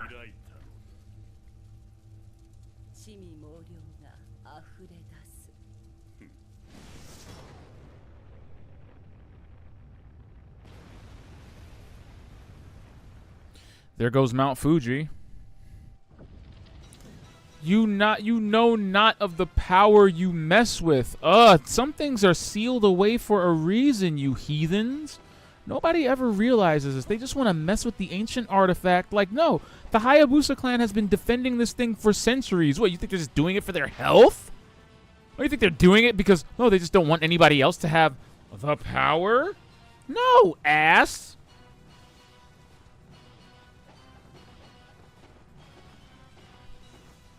I mean, really, it was just helping you out, like, you know. You don't even have to tell me about a bloodline curse. Just tell me Ryu Hayabusa will come after me if I steal this, and that'll keep me, you know. Absolutely, it'll keep me in check.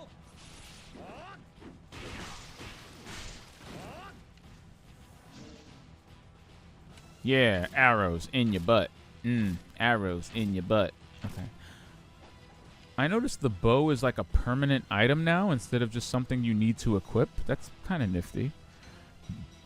Even if you can't charge it like you could before, making it less cool. That's a Sigma change, isn't it?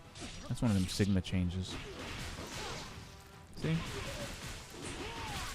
This is why I never played Sigma after the first time I beat it. And why I barely remember it. Played Ninja Gaiden 2 to death. Did not play Sigma 2 that much. I was like, oh, it's got bloom lighting. And that was about it. And ooh, Momiji.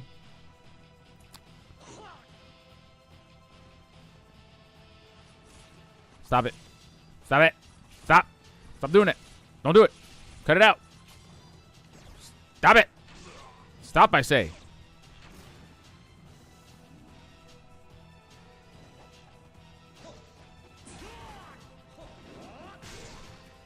I realize we haven't used the dragon sword in a very long time. Stop it. Stop it. Stop it. The bow auto-aims now. You have no power over me. Why can't you charge the arrows, though? That seems like such a missed opportunity.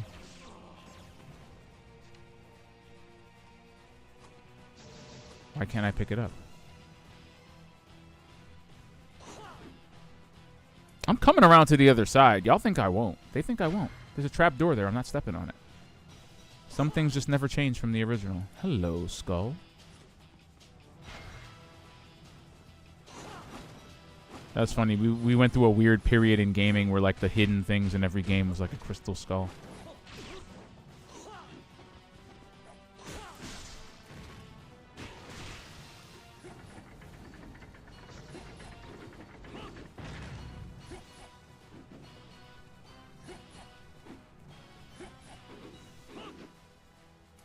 Wait. Yo, they are messing up everything. Like, didn't you have to collect these before and then put them into a statue and then the thing in the middle came down and they're taking away steps? We're just going to call those quality of life improvements because I've clearly got the original Ninja Gaiden 2 brain. I remember when the first time I fought her, my buddy Aaron and Iris watched me, and when she came down, Aaron was like, pause, and said, bro, I think I'm in... That's what'll do it for you, man. I don't know, man. Something in the water, man. White women just taking over. Something in the water. She flew down and had the yeeks. I'm telling you. We all remember that scene. We all do. You know? Demonic in the front, but yeeks in the back. Like, what are you... What in the fuck?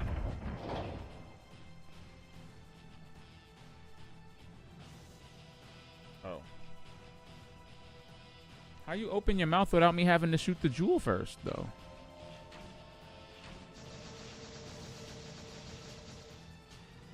Shooting the thing just gives you health now? Y'all are changing the game I know and love, okay? Before, you had to go over there and get that medallion. Then you had to go over there and get that medallion. Plug them both in. Then the dragon came down and you had to shoot the sphere to open the mouth. Now my brain hurts.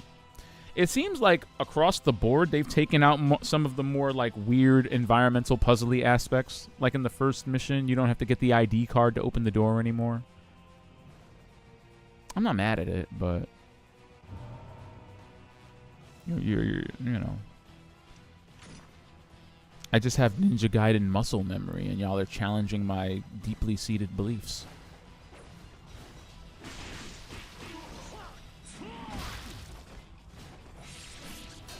As nice as this looks, I still think it would have looked better at night.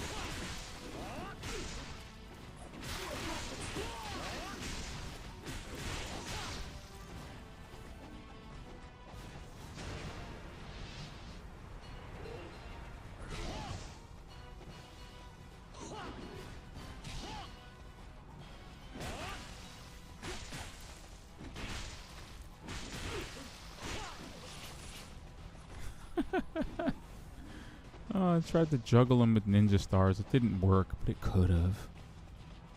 Now there's blood all over the roof. How long that's going to take to clean up?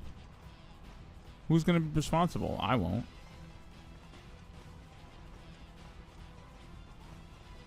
That's mad funny. But again, man, the honeymoon period was over. Once you realize how hard she was, it was like, oh shit, I can't even look at the cheeks. But all in all, amazing boss fight, you know? Incredibly designed. Like, the amount of skill you had to have to actually beat Alma was actually up there. You couldn't spam Dragon Sword attacks. You couldn't block too much. You actually had to use every technique you had learned up until that point to get through that. I kind of felt that way about playing the game entirely on Master Ninja. Like, Mirai? Forget about it. Mirai on Master Ninja? That was a ballet of offense and defense. So much respect to Mirai on Master Ninja difficulty.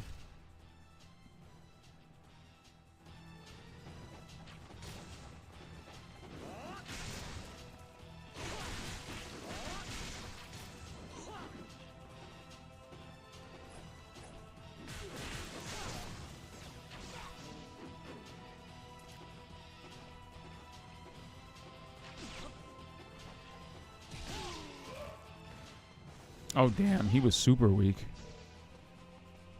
Oops. What time is it? Wow, it's late.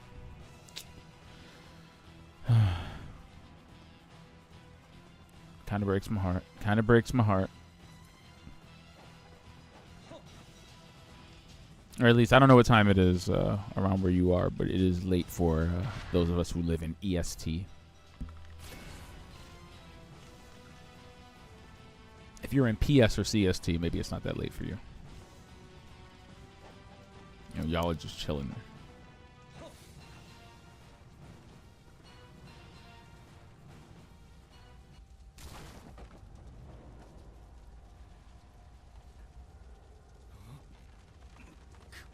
Joe!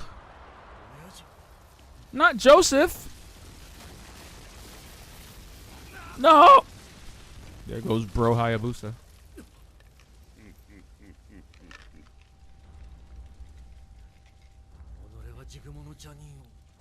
そうか。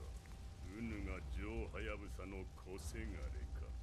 邪神像を Bro called me a cub.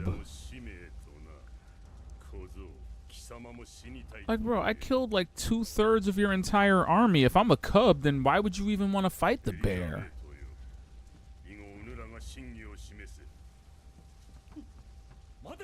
Mate! I'ma kill you, and I'ma take that sword. I'm just saying.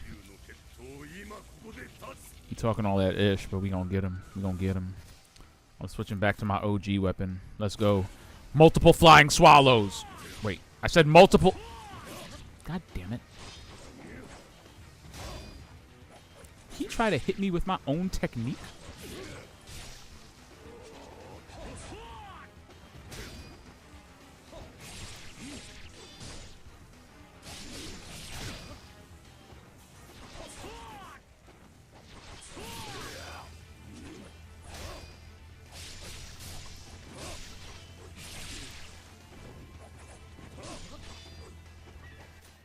Let's not get too reckless. I mean, I pride myself on my recklessness, but let's not get too out of pocket here. Damn. Boy.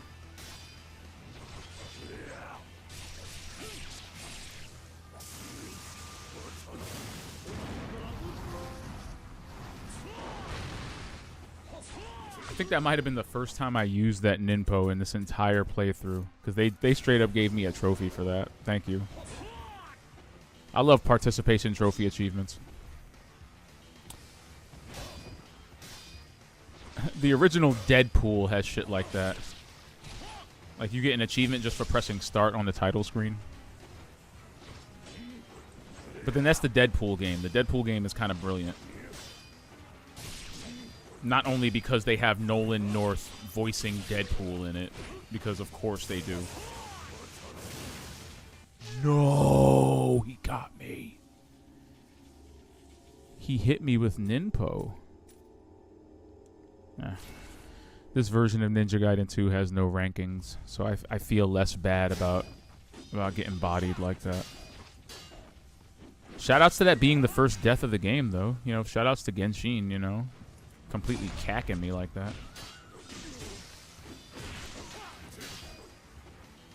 Ow, ass.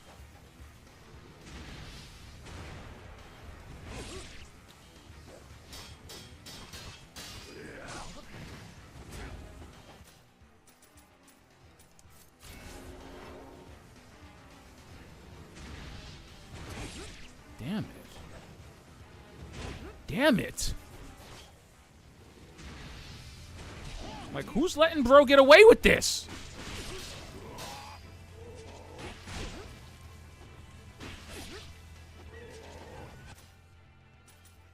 He's giving me Mugen vibes, though. I ain't gonna hold you.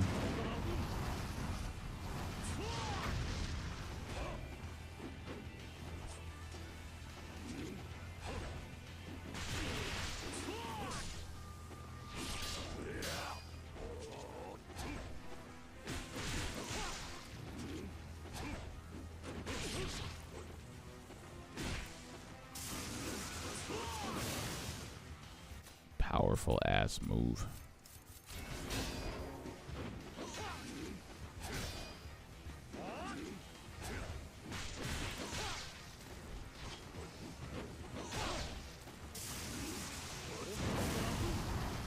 Counter Nimpo.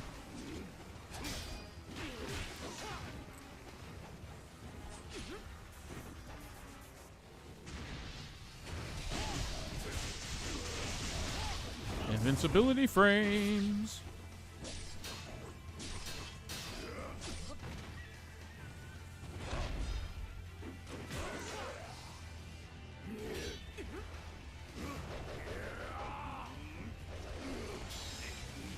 He flying through the air with his sword like he's Yoshimitsu. That's when you leave the room. You're like, you know what? You got this. It's like, all right, bro, you got this. I'm going to sleep.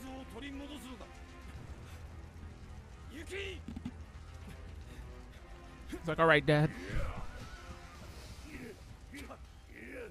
Look at them fighting like gentlemen. That's okay, because now we're going to New York, baby.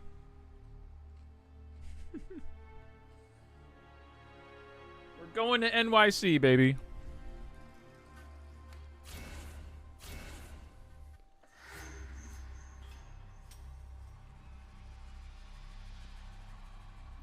Hmm?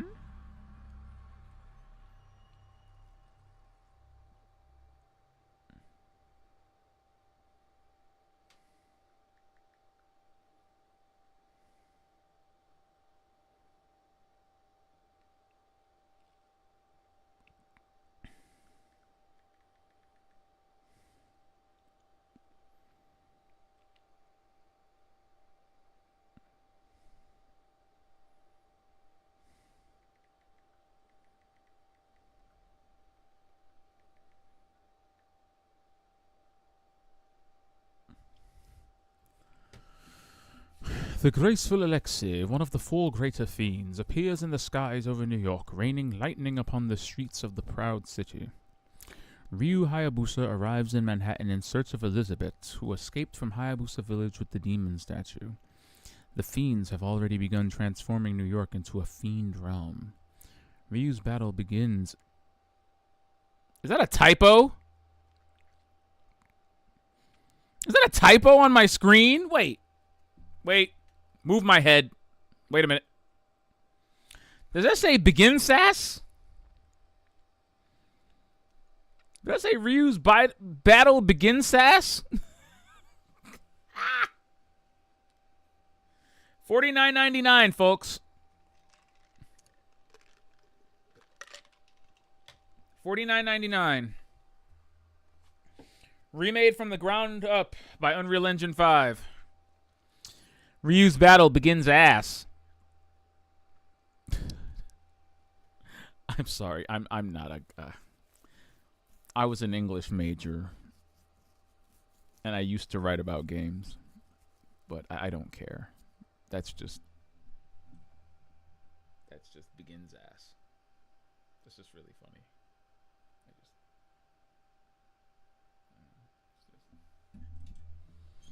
But it begins as the thunder and laughter of the greater fiend echo throughout the city.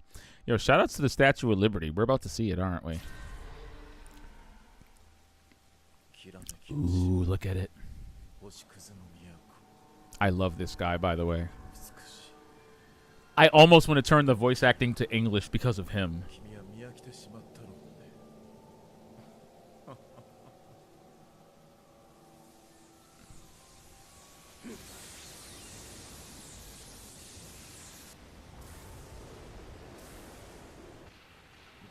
Yo, look at that beak. That's how you know she's French.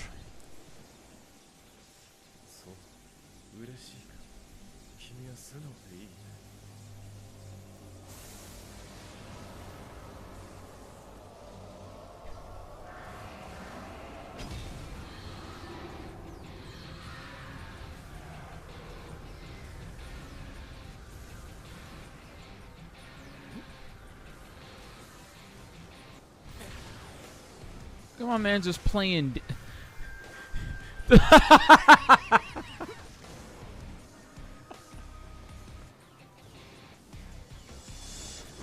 This is a man that can demonstrably glide wherever he wants to, has run up and down the side of buildings as much as he's ever wanted to.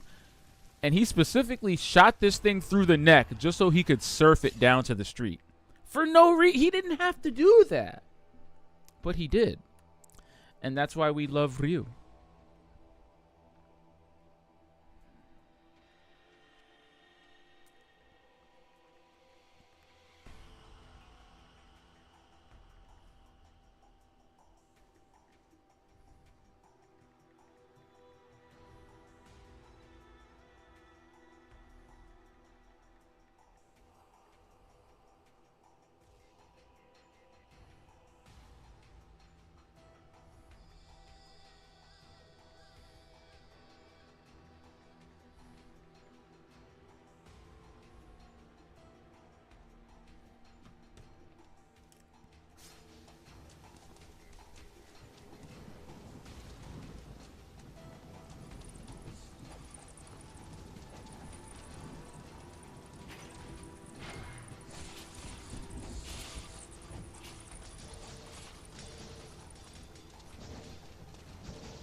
All right, so I feel like at this point we're pretty much going to graduate from just exclusively fighting ninjas and start fighting demons that like to walk on all fours. And while I'm not entirely put off by this, by this end result, it's just a bit of an adjustment to make. You feel me?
I hear dogs.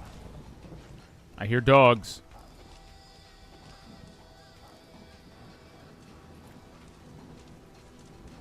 I mean, shit, I'll go to the Muramasa shop if they're just going to sit there and, like, try to tactically bait me. It's not cute. Okay, so since I've upgraded unilaterally across the board, I guess we're just going to sit on our essence for now. And I'm fine with that. I'm totally fine with that. I'll push the line with it. I just need to look at the move list for these things. Let's see. A bunch of squares, a bunch of triangles, some squares with some triangles mixed in. Ooh. Crushing Vermilion Bird Strike seems nice. What can I do after a flying swallow jump, though? That's what I want to know. Because three-legged bird just kind of pops enemies up. I need, like, three-legged bird to pop up and then triangle, square, square. Triangle, square, triangle? Huh. Huh. Huh.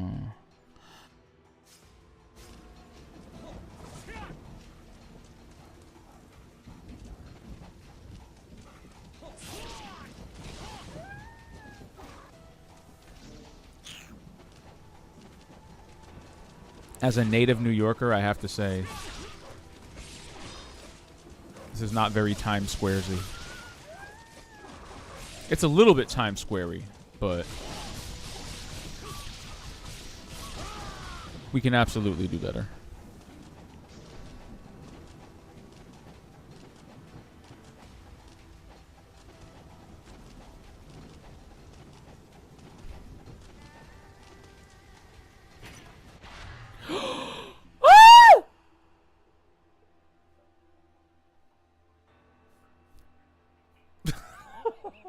Holy shit. Oh! Feminine noises.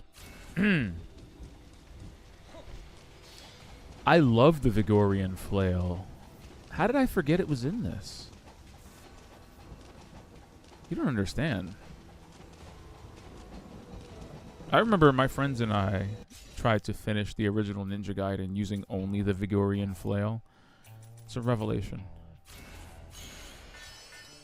Yeah, we're never upgrading anything at this rate. Wait. Can I get the Wait.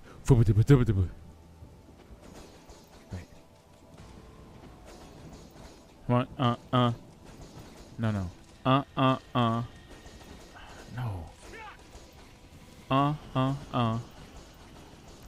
No, how do you get just the rotations? How do you get the rotations popping?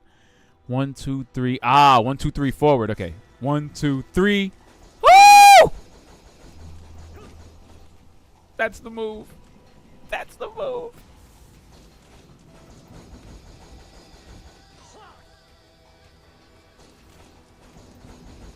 The amount of juggling. Oh my god. Ugh. The nostalgia. I may not unequip this for the rest of the level. I'm just warning you now.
Oh, Lord.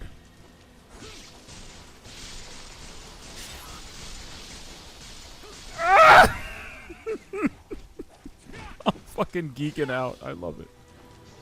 Look at you with your one arm and your one leg.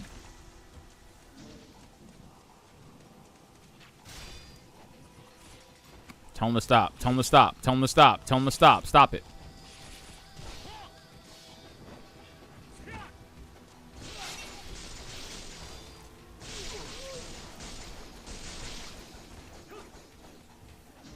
That'll never get old.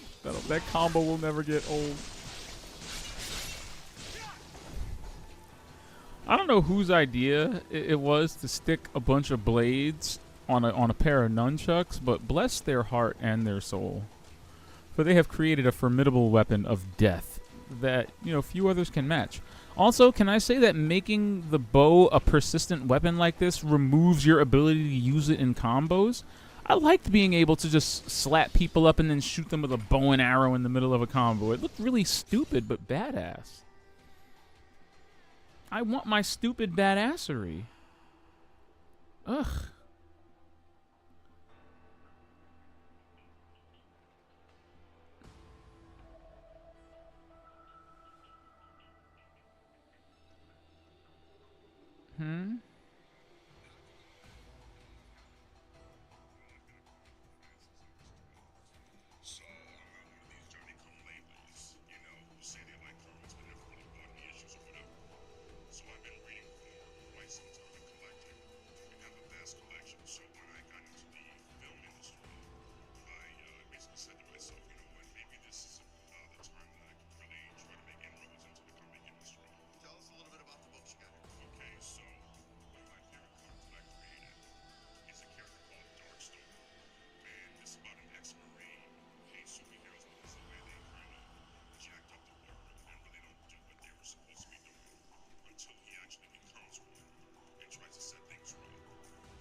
Just to complete this nerd circle we're going on here, someone just sent me a message informing me that the creator of Underworld, I had no idea he was black. That's so cool, bro. Holy crap. He even named one of his lichens after me. No, I'm not joking. That was like a running joke while I was growing up. Like, oh yeah, every time somebody hears my real name, oh, like from Underworld? And I'm like, yeah. Like in Underworld.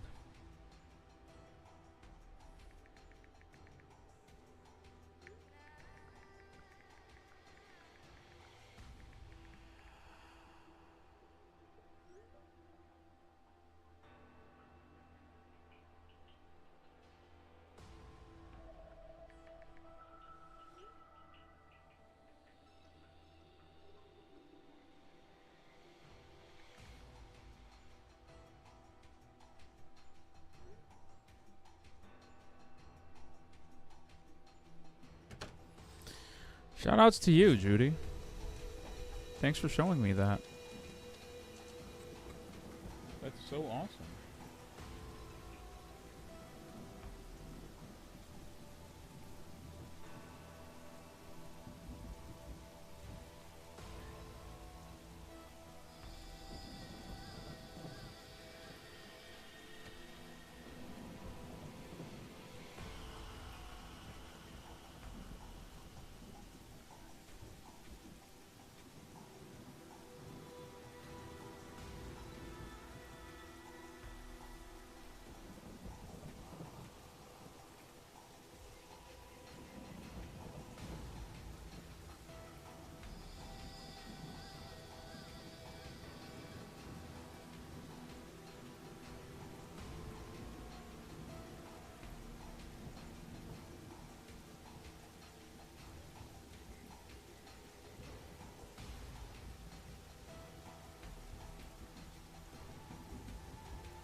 I mean, I already audibly screamed while getting the Vigorian flail.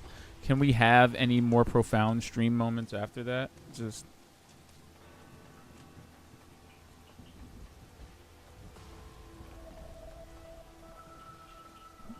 What the shit? Oh, you can shoot the arrows independent of the... Yes! Incorporate that shit into a combo now!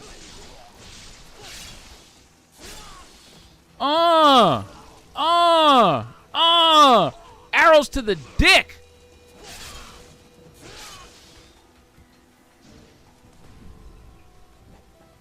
We're having too much fun. We're having way too much fun with this. Holy shit. Oh god, move! He's doing the Inferno thing again. We haven't even done the ultimate technique with these bad boys. Let's get it.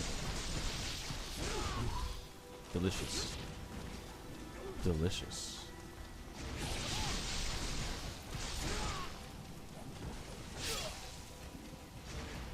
Don't even know why you tried. Don't even know why you would. Stop it.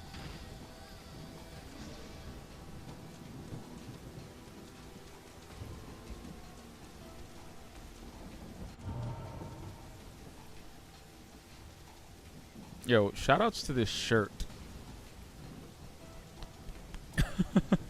Shoutouts to this shirt.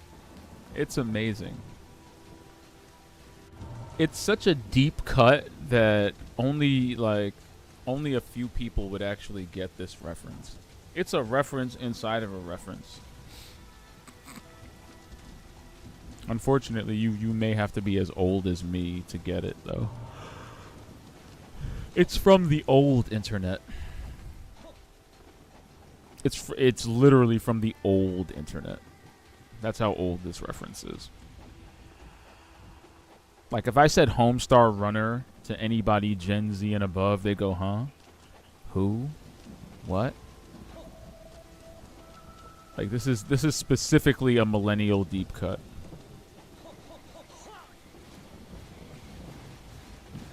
Like, the shirt says Burninator 2, Burninating Day.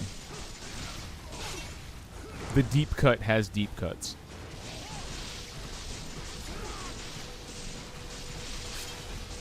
Good lord!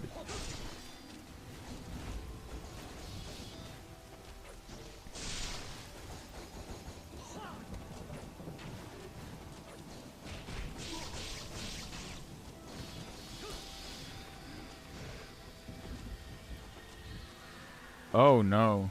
No.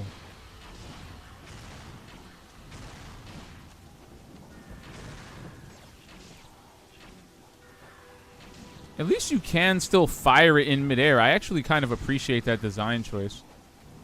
Because now I can just double up by hitting an R1 and then hitting the L1 into R2. Rather than having to, like, toe the line. I actually appreciate that more. Again, I know they set out to make the definitive version of Ninja Gaiden 2. I'm not sure if this is quite definitive yet, but it's pretty damn close. Again, we've got all the best parts of Sigma. I mean, with all the best parts of original NG3. Even though, again, Chapter 2 should have stayed at night.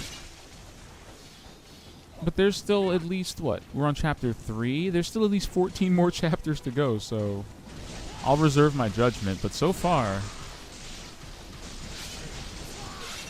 it's pretty gorgeous. Not gonna hold it, man. Pretty gorgeous. Look at the freaking blood. Oh my god, it's everywhere.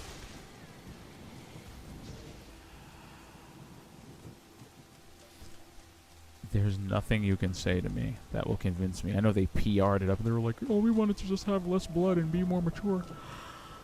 They cut out the blood, gore, and persistent body parts littering the environment to get around the PS3's limitations as a platform. Like, the 360 wasn't necessarily more powerful than the PS3, even though it had more, it was easier to get closer to the metal. But just on the face, you had to program PS3 games a very specific way. So unless a game was made from the ground up for the PS3, it wasn't going to shine. Not like this. Like, this is a 360 game. it was built to be a 360 game. It was built around the hardware's capabilities. You can tell. Into the streets we go. Fucking ninjas.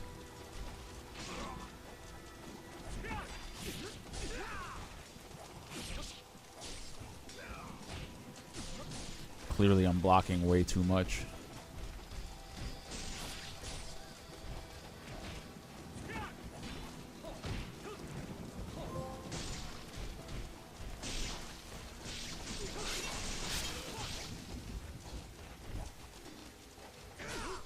It's okay, it's okay.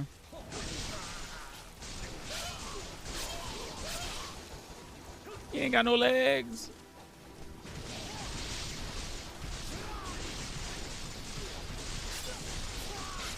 Christ.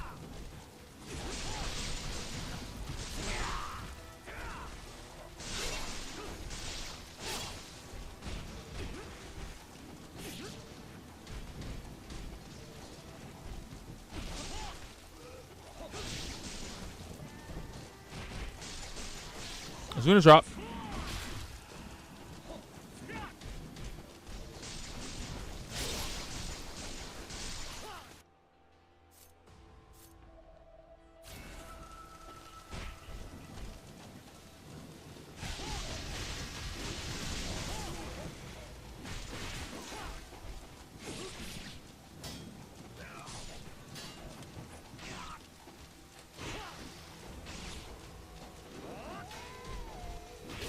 I hear the dogs, too. They brought the dogs out with the ninjas?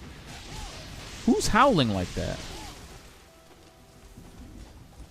That better be a damn werewolf, I swear.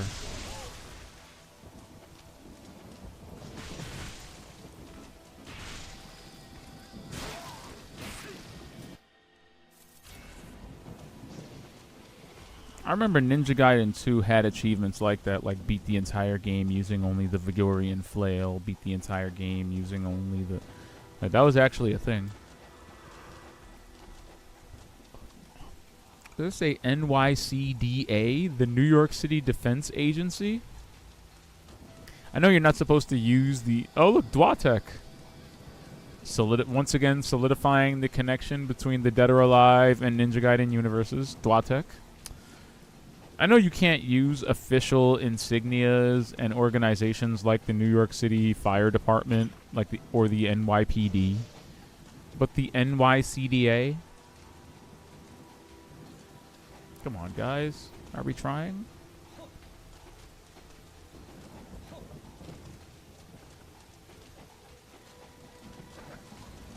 Y'all could have just put NYP.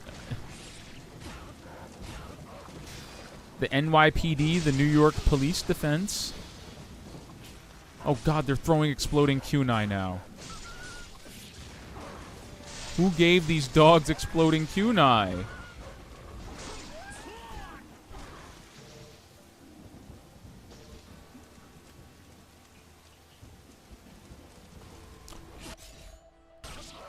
They taught the dog the flying swallow technique.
All right.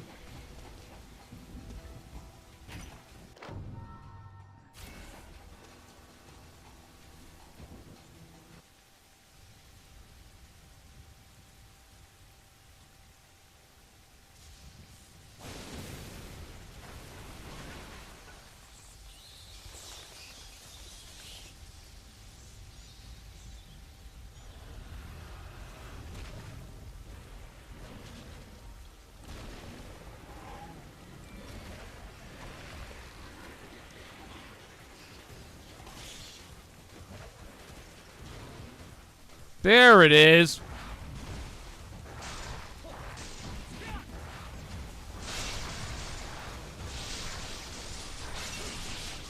Yeah, nah. Who told him he could have limbs? Ha ha!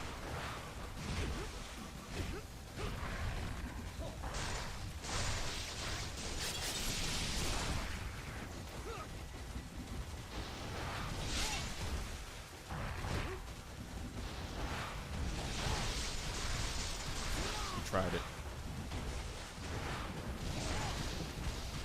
Oh damn, oh damn, when you just locked in the animation and you can't let go.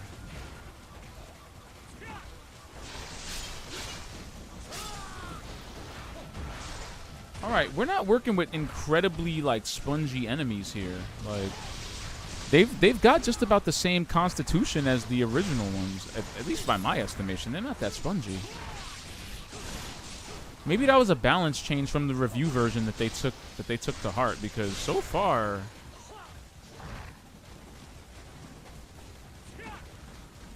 that's the crazy thing about the advent of the internet, DLC, and games that can be patched. Like, you can make a review obsolete. Like, I feel like games like the Callisto Protocol, you can't even really trust the reviews of them anymore because the game is so different now, 3 years later, than it was when it came out, that the original review and a lot of the gripes and issues with it are kind of obsolete, especially as it relates to the control and the mechanics. I know it's a weird non sequitur to go off on, but I'm just saying.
What the?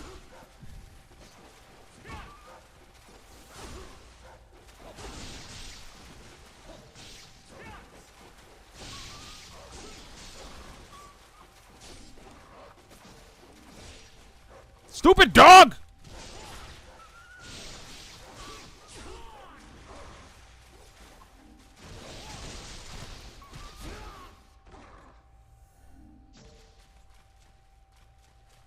Like, y'all are trying to just make PETA watch my stream. Y'all are trying to get me to catch a case. Do I look like I'm trying to catch a case from PETA? Alright. Just so I don't end up button mashing. I actually really like doing the actual combos and feeling situational. Just so I don't feel naked. Interrupted river is fine. Square, square, square. Oh, shit. Yep. Please, Jay, no. Don't do it. Permanently increases the level of an Ninpo spell. No. I think I'm going to sit on that for a while, considering we have no other Ninpos to Ninpo with. Don't call PETA. These dogs are actually armed. Like, they carry swords in their mouths and have kunais on their hips. to know who asked for that.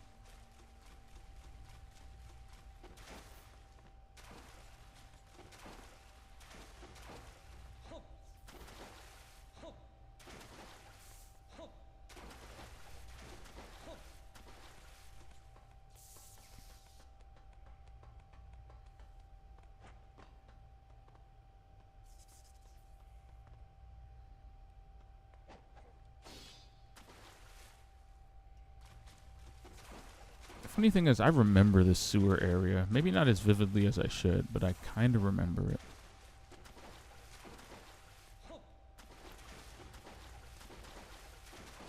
See, that's where you messed up. If they know there's a knife in the dog's mouth, I will get off on self-defense. So, your nefarious plan has failed. Besides, we have the footage. We have the footage. The dog attacked me first. Just saying. Oh, I'm a doofus. Ha ha.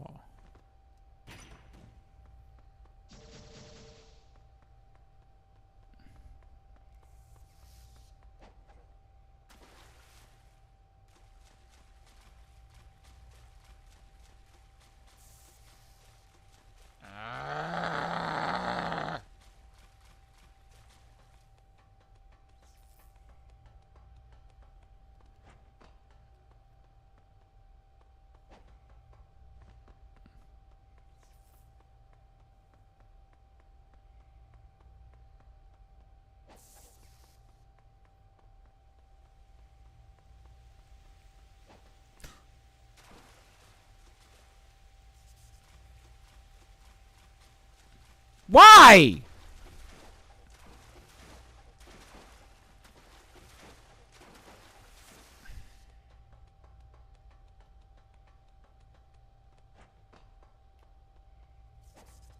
Why am I being played with like this?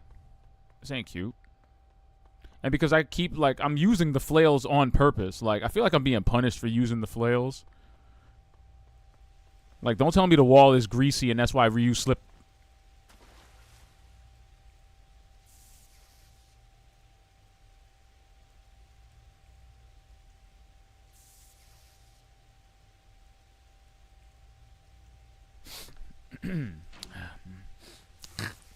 Excuse me. Just gonna.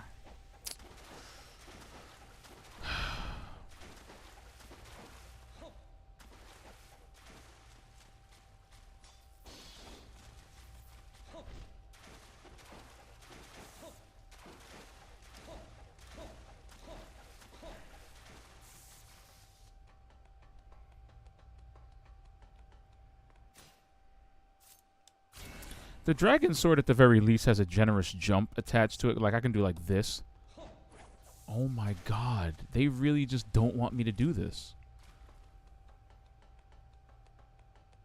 Like, y'all are really out here trying to get me to take the long way across this entire fucking sewer. And I'm not having it. I'm not having it, guys. We have to do better. There has to be a better way to do this. Thank you. Like, that should have worked like 5-10 minutes ago.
Oh.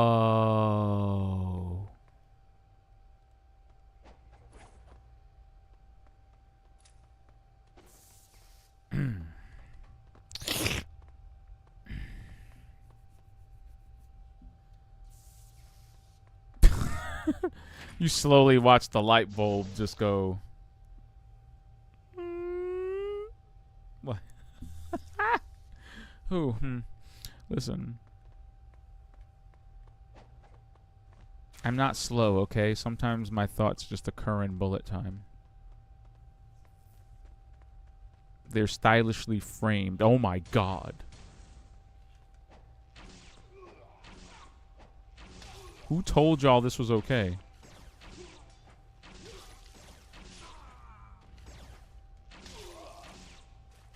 Oops. Can we all just take a moment to appreciate this water? No, go back. Ryu, go back under. Look at this. Look at this freaking water. Ugh. Look at the surface. Ugh. Look at the wetness of it. The texture. The transparency. The alpha layers of the water. It's all so gorgeous.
That's how you teach the good mechanics. Oh, hello. Another trophy.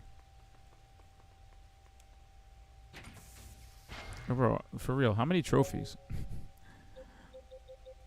I have 13 trophies so far. That's not bad. Okay, it honestly felt like more than that, but I'll bite. 13 is fine. Excuse me.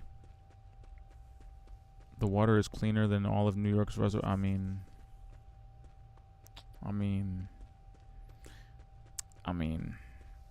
he's out of line, but he's kind of right. It's definitely cleaner than the Gowanus. I mean, I always attributed Ryu's ability to swim through it just being down to him being a master super ninja.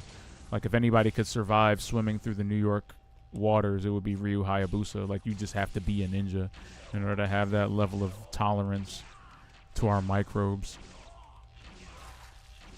Look at you. Look at you. Look at you now. Look at you. Stop it. Get some help.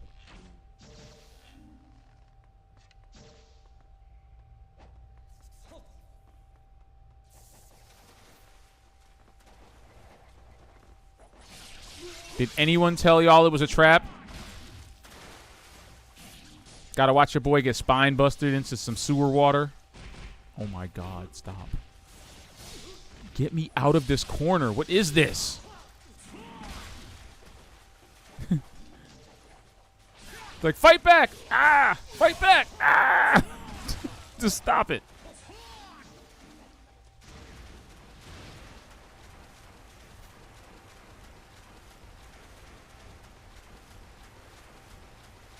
Oh man, they're all dead. Wait a minute, are there 3 levels? Wait. 1, 2. Okay, I was about to say. It's like unlocking the 7th ab, you know? You gotta work for that.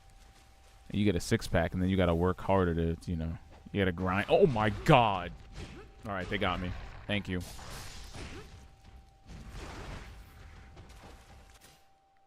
I'm taking your arms, your head, all your legs. I'm taking them. I'm taking them right now.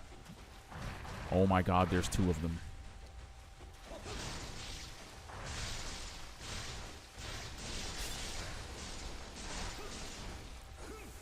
Get obliterated, please. And now I'm taking your friend's cheeks. Goodbye. Why are you not dead?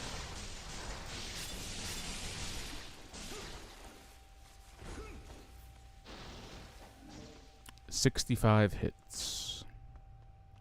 That's how you do it. That's how you get him. There's a 3rd level, but I think you have to fully, yeah. I thought they gave it to me early. Like, if that was a Sigma change, I would welcome that with open arms. Like, oh, yeah, really? Excuse me. I'll be OP. I'll shoulder that burden of being OP for you. It's a tough job, but only Super Ninja Hayabusa's capable. Gosh darn it! I hit the left trigger and he just kind of let go. He just kind of gave up. He's like, oh god, my perfectly muscled physique can't take hanging here for much longer. Like, are you sure, Ryu? Are you sure? Your costume is literally 40% biceps. And like 50% leather. And like 10% ass cheeks. Alright, we got your number, bro. We already know what you're up to. Yeah, see, how do we get here? How do we... No. There we go. There we go. Yes. Yeah, bro, I'm telling you. I'm telling you. The last time Ryu Hayabusa was a regular ninja was the first mission of Ninja Gaiden 1. After he literally gets cut in half with the Dark Dragon Blade, he comes back wearing this. Like, if you remember, in the first mission of Ninja Gaiden 1, he's wearing regular ninja people clothes. Then he gets killed by the Dark Dragon Blade, and he comes back wearing this leather. Just straight latex. Just... So, yeah. I'll tell you, bro, that's why he has a bird on his head. Like, look at that thing on his head. That's the bird. That's the falcon bird. That big piece of metal on his head, that's a beak. Got a beak on his head. That's the beak of vengeance. Wait, look, there it is. See that right there? That is the peregrine falcon of vengeance. Okay? Like Drake's 3rd album, okay? Nothing was the same. Nothing was the same after that day.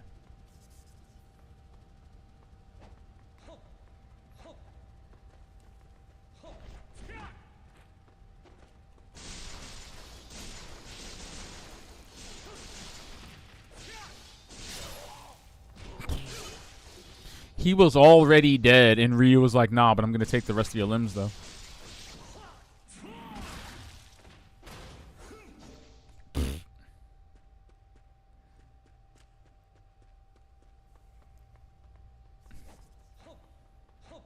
I mean, the fact that you automatically just have the Azuna drop unlocked for all of your weapons by default is just such a funny design choice to me. We don't buy items. We use them for essence.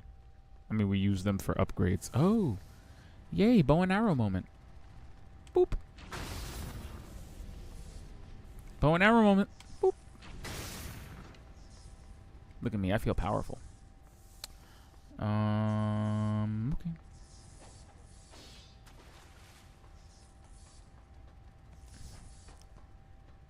I feel like this hardly qualifies as a secret, but since they put it there anyway, we know we're gonna just gonna take that. Take that.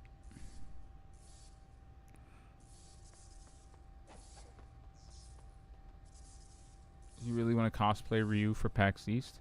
I hope you've done the appropriate number of shoulder flies, bicep curls, and tricep extensions, because I feel like, you know, you got to get the arms right, man.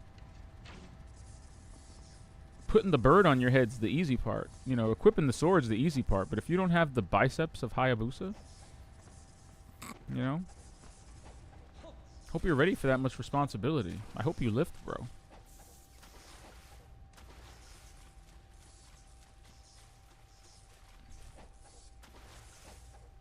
Not unless you're just going to cover yourself head to toe in blue ninja garb and just literally be, you know,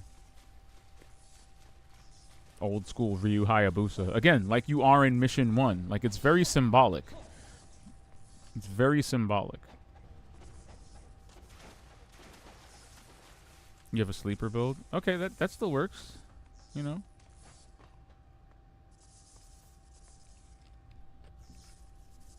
You're already on your way. I'm kind of the same. Like, my build be sleeping. And then people see you flex and they're like, oh.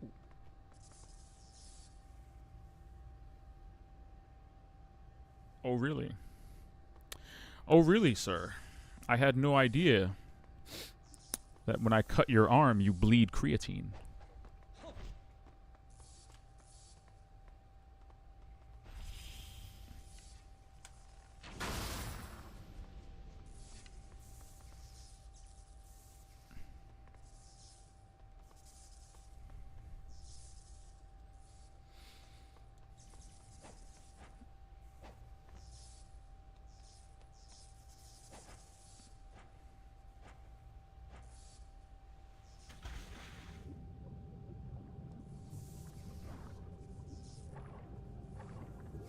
Notice they didn't say anything about breathing. Why? Because Ryu Hayabusa doesn't need to breathe.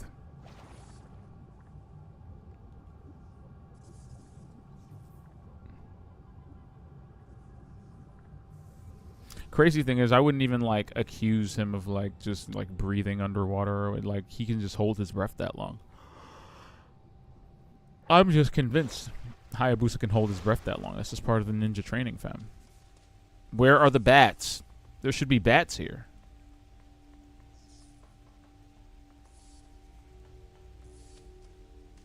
Distinctly remember there being bats in this little location.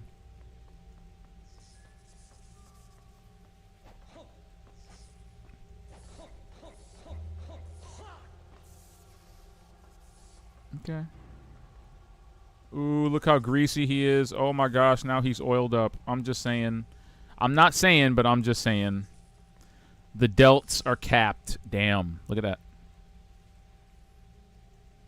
That's some... Look at that guy. Kind of want to just, like, drop down and do, like, 100 push-ups now. Shit. As far as I know from Lord, he was trained to hold his breath for approximately 48 minutes on average, and they say his best was 58 minutes. Ah! Really? That specific? We're that specific on his Navy SEAL training? That's hilarious. He can hold his breath for an hour? No wonder he learned how to sword fight underwater. I thought he was just doing it for the gains, you know, the water resistance, and it's like, nah, man. Like Chris Hemsworth in Extraction, he just sits at the bottom of the water and just meditates for fun. Love it. Love that that's apparently canon. I'm believing you now. If you say that's part of the lore, I legit believe you. I think that's hilarious and amazing. I take you very seriously. You know. You allegedly own the Ninja Gaiden, the Ninja Gaiden Z hot sauce. Like, you're valid in the culture now.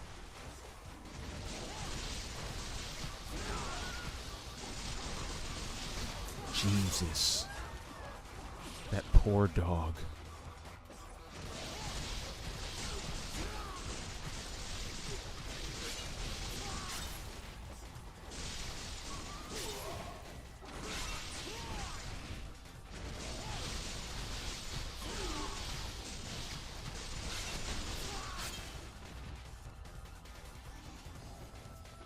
You have no legs!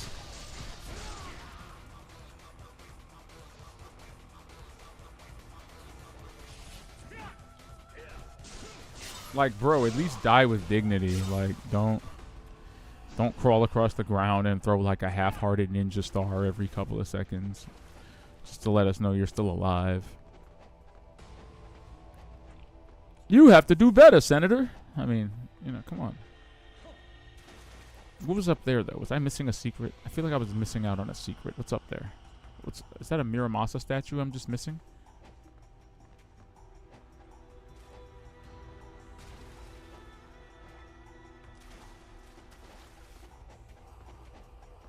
I want to talk with the old man. How do I get up there?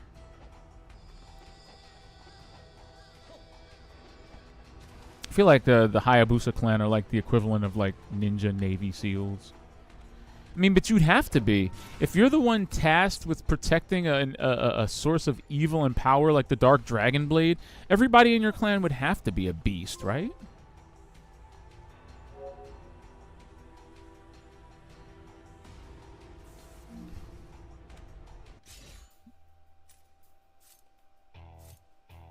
Again, the only thing I would naturally buy is probably that. And that's kind of fleeting, fam. Excuse me. Yawn. That's how you know I'm getting tired. It's unfortunate. I work from 6 a.m. to 2 p.m. every day, so... Or 5 days a week, so... Unfortunately, as much of a night owl as I am...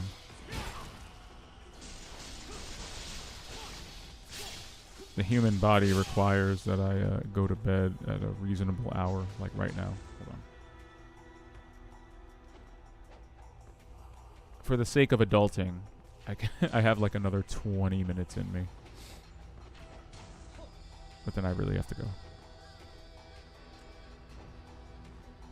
Can't yawn on stream. It's very unbecoming. Just got my mouth open. You know, just... It's not nice.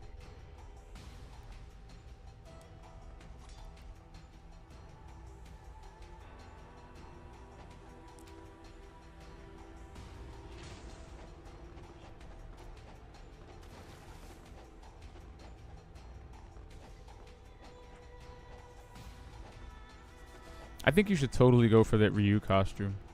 What weapon would you equip? It'd be too easy to just bring the dragon sword. Like what would you bring? Like any weapon. Like what do you think would be the easiest to like make and or carry there? If you had a choice.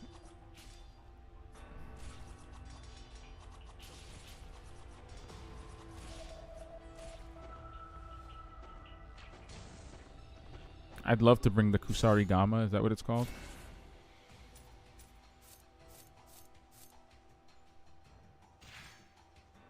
The Falcon's Talons. To be honest, I don't know I can actually use all his weapons. The only one I have a problem with is the flail. As you should, you know. Most people have trouble not hitting themselves in the face with nunchucks, so imagine just accidentally, like, cutting your nose off.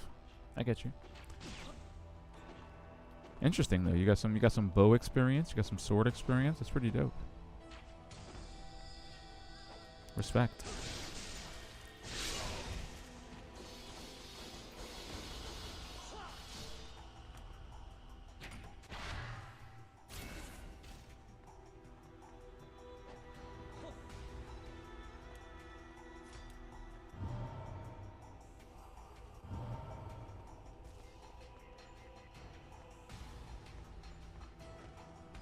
I swear that's the best part about cosplaying anybody, just like embodying parts of their character. That's really cool.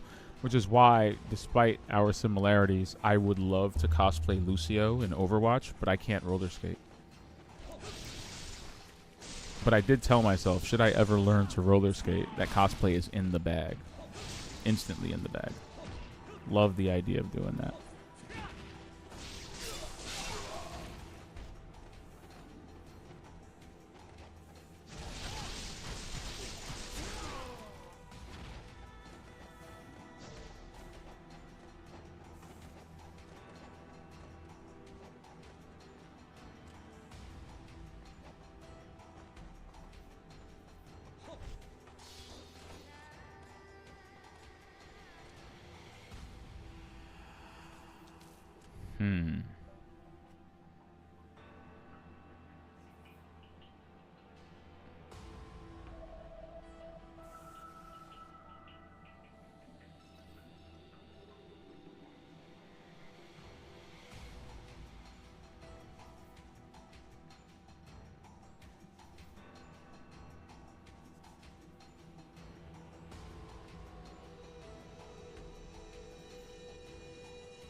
That's crazy. Oh my god.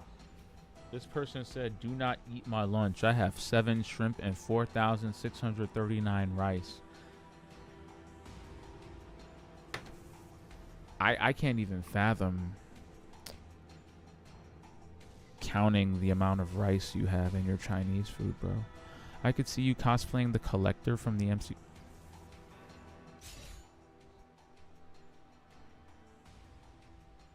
Benicio del Toro? Why can't I be Blade?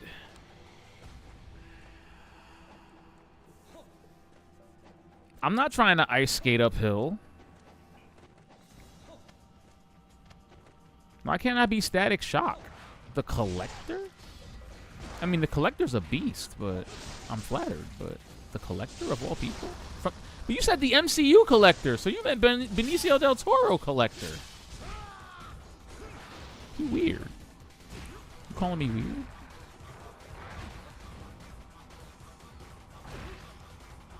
Yo, stop telling me defense is important. These guys block.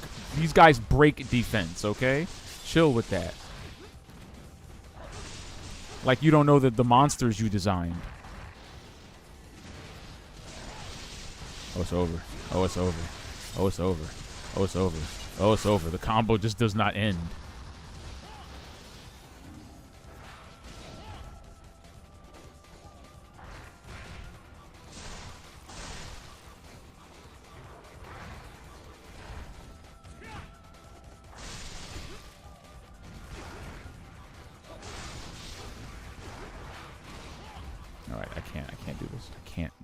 I love me some Vigorian flail, but this is really pickling my ass. I just get away from me.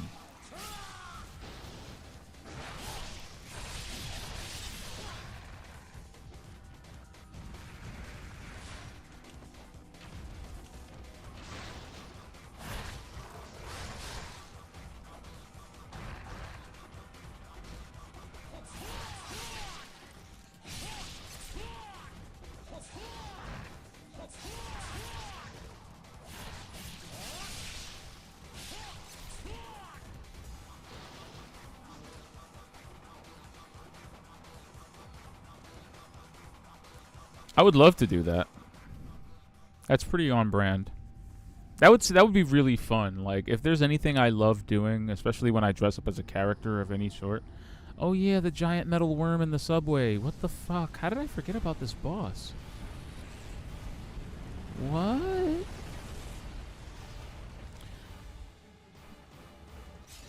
Oh god. All right.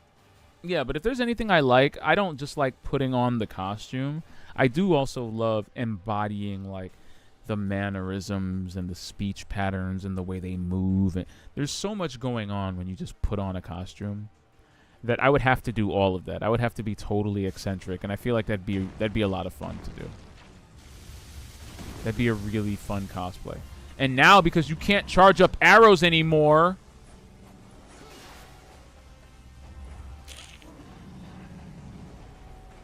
Death Megalo Flyer. I wish you know what? I went my entire life without knowing the name of this thing. And now that I know its name, I think it's kind of lame.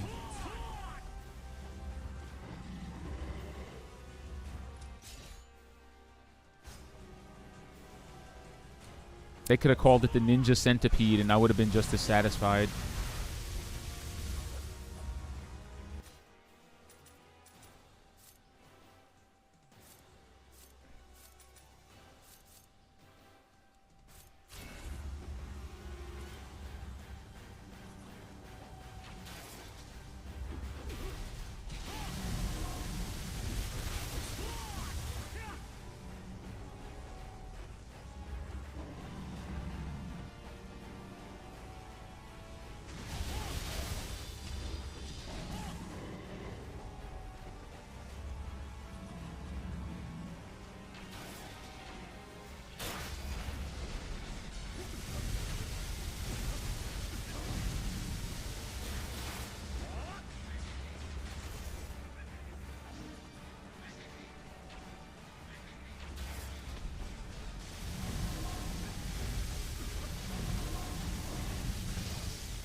This boss is so fucking stupid.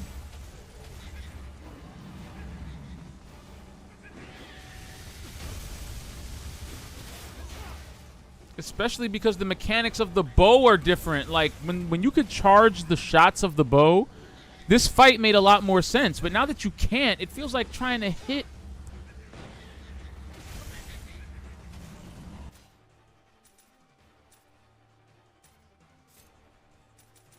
I am fucking screaming right now.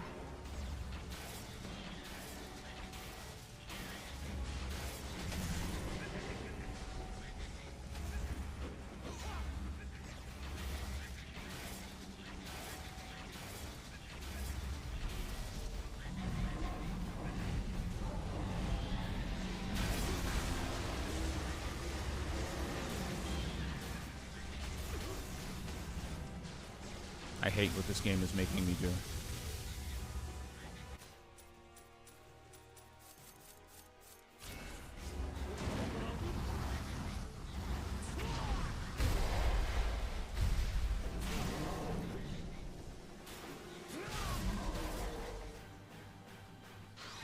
God, that was so lame!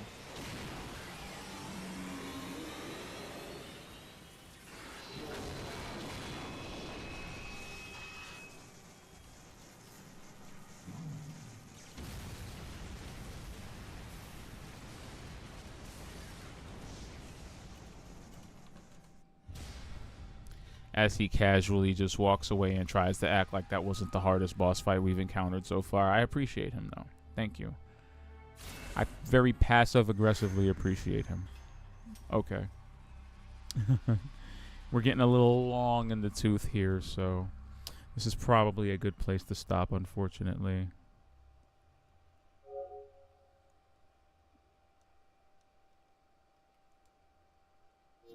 Yeah, bro, just give away the whole government. Thanks. Alexei has transformed the Statue of Liberty into its own twisted base of operations. It is the source of the supernatural forces that twine through the city streets, as if laughing at the concert of liberty. Peals of thunder roar, harbingers of the threat facing civilization. The statue must be reclaimed, or humanity will suffer. After making his way to Liberty Island, Ryu's steely gaze now falls upon the greater fiend, Alexei. Alexei's voice acting is still amazing in English.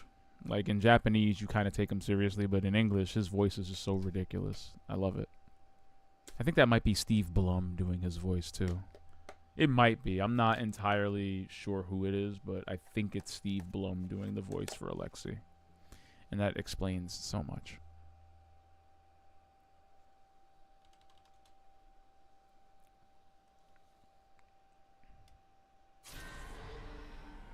It's alright.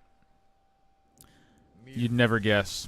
My first name is Irish. My first name is French, and my last name is Irish. So,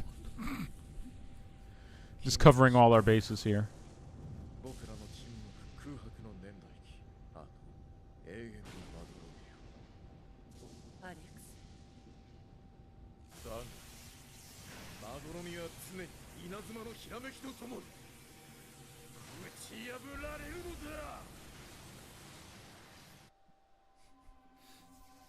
He don't like liberty very much, I see.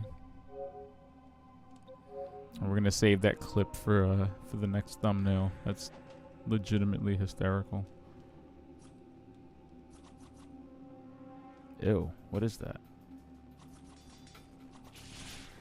Why are the bats so powerful here? Ew.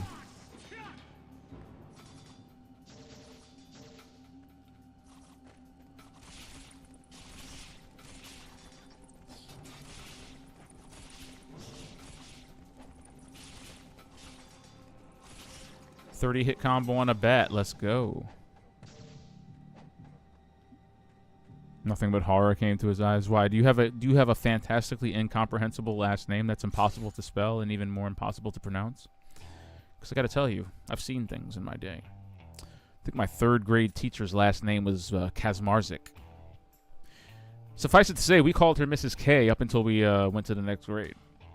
Because Ain't no 8-year-old saying the word Kazmarzik or spelling it properly. So I'm glad she chose to not torture us by just saying, hey, just call me Mrs. K. And I was like, yeah, I'm going to do that, Miss K. I'm going to do that. Like, I shit you not. Wait, maybe I can still spell it. It was like...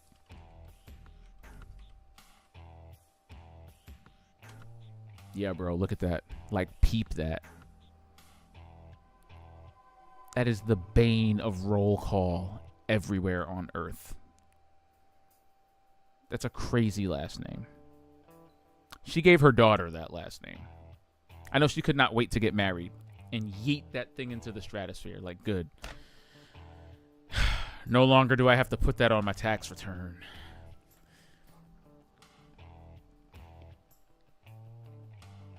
I'd become a cop just so I could have that on my badge. Just Kazmarzik.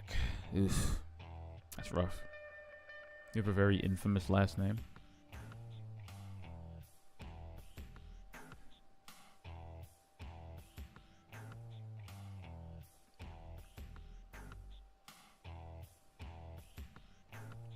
Is it credible and your first name is Justin?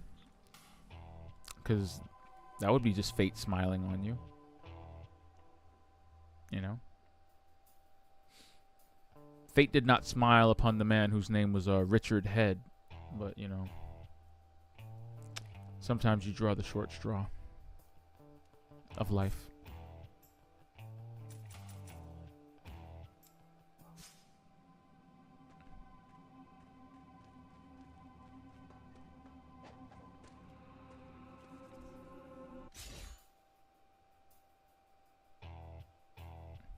You lying. You fibbing. You just trying to make me feel clairvoyant, that's all. You trying to make me stay on stream, even though I can't. Yeah, we should probably stop around here.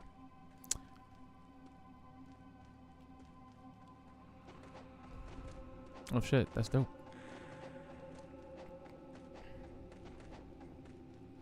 Well, shout outs to you. See, I told you, man.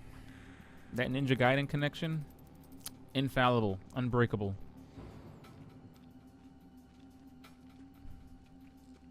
I do unfortunately have to call it tonight, though. We gotta. It's been a. What? Who texted me? It's been a fantastic 3 hours, and I thank you for stopping by. You know, this was pretty fun.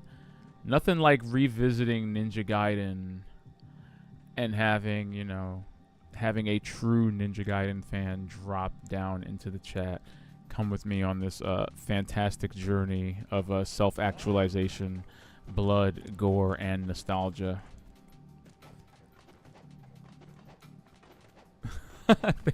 Thanks for stopping by. I kind of am, yeah. Some people would call that hoarding, but I call it preservation of history. Oh, good lord. My next stream will be tomorrow, around the same time, though I do reserve day 3 for Bloodborne. We're currently playing 3 games right now, but Bloodborne is the 3rd. I'm trying to beat my head against the wall of that game. So if you're down for some of that, you know, feel free to stop by. Revel in the salt a little bit. As I struggle to wrap my head around a Souls-like that I think is a true horror game at the end of the day. I do not think Bloodborne's a Souls-like. I think it's a survival horror game just masquerading around as one. Do you really? Oh, wow. Excellent. Hopefully we can learn some things tomorrow from each other. You know, as I peel into this. I've only fought like 3 bosses, and I could fight more. So if you're down for that, please feel free to stop by. Thank you for stopping by tonight. Shout outs to you. Thank you for the follow.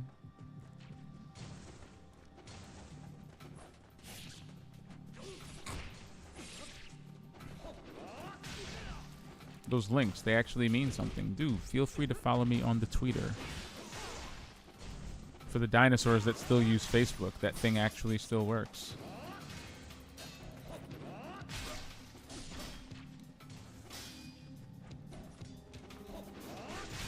And until we return tomorrow for some more action-oriented BS. This has been a Wednesday Expert Playlist in the bag. Thank you all. Thank you for watching. And I'll see you tomorrow.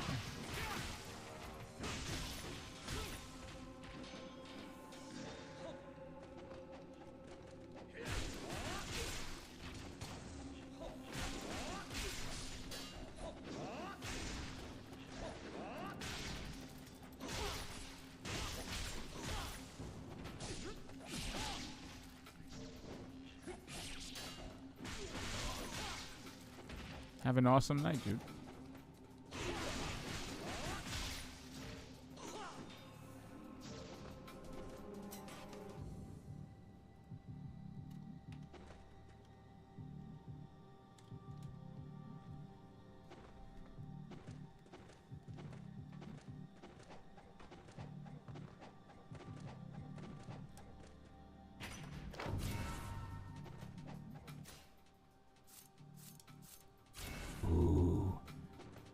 Yeah, see, this is why we need to stop. Just new ninpos popping out.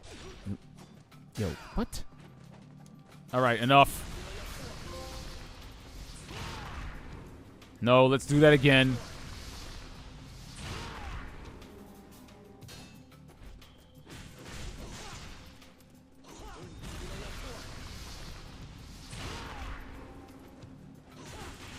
They dodged all of them. Ah!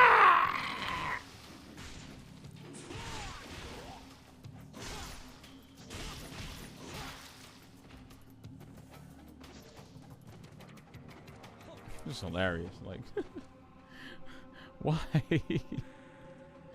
Why does Ryu just have the ability to just do obliteration techniques when they're already missing their head? They're no longer a threat after they've been decapitated. Why are we here? Just violence. So much violence.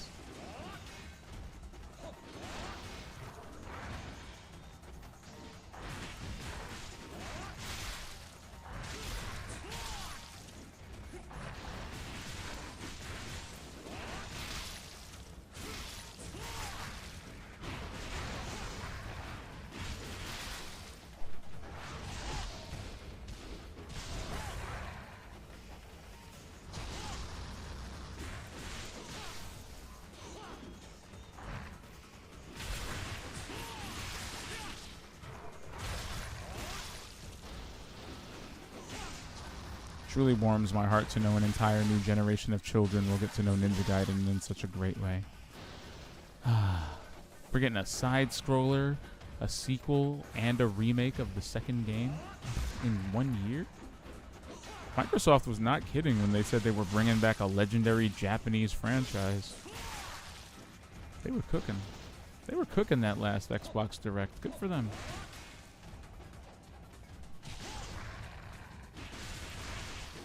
And here we thought they had nothing in the tank.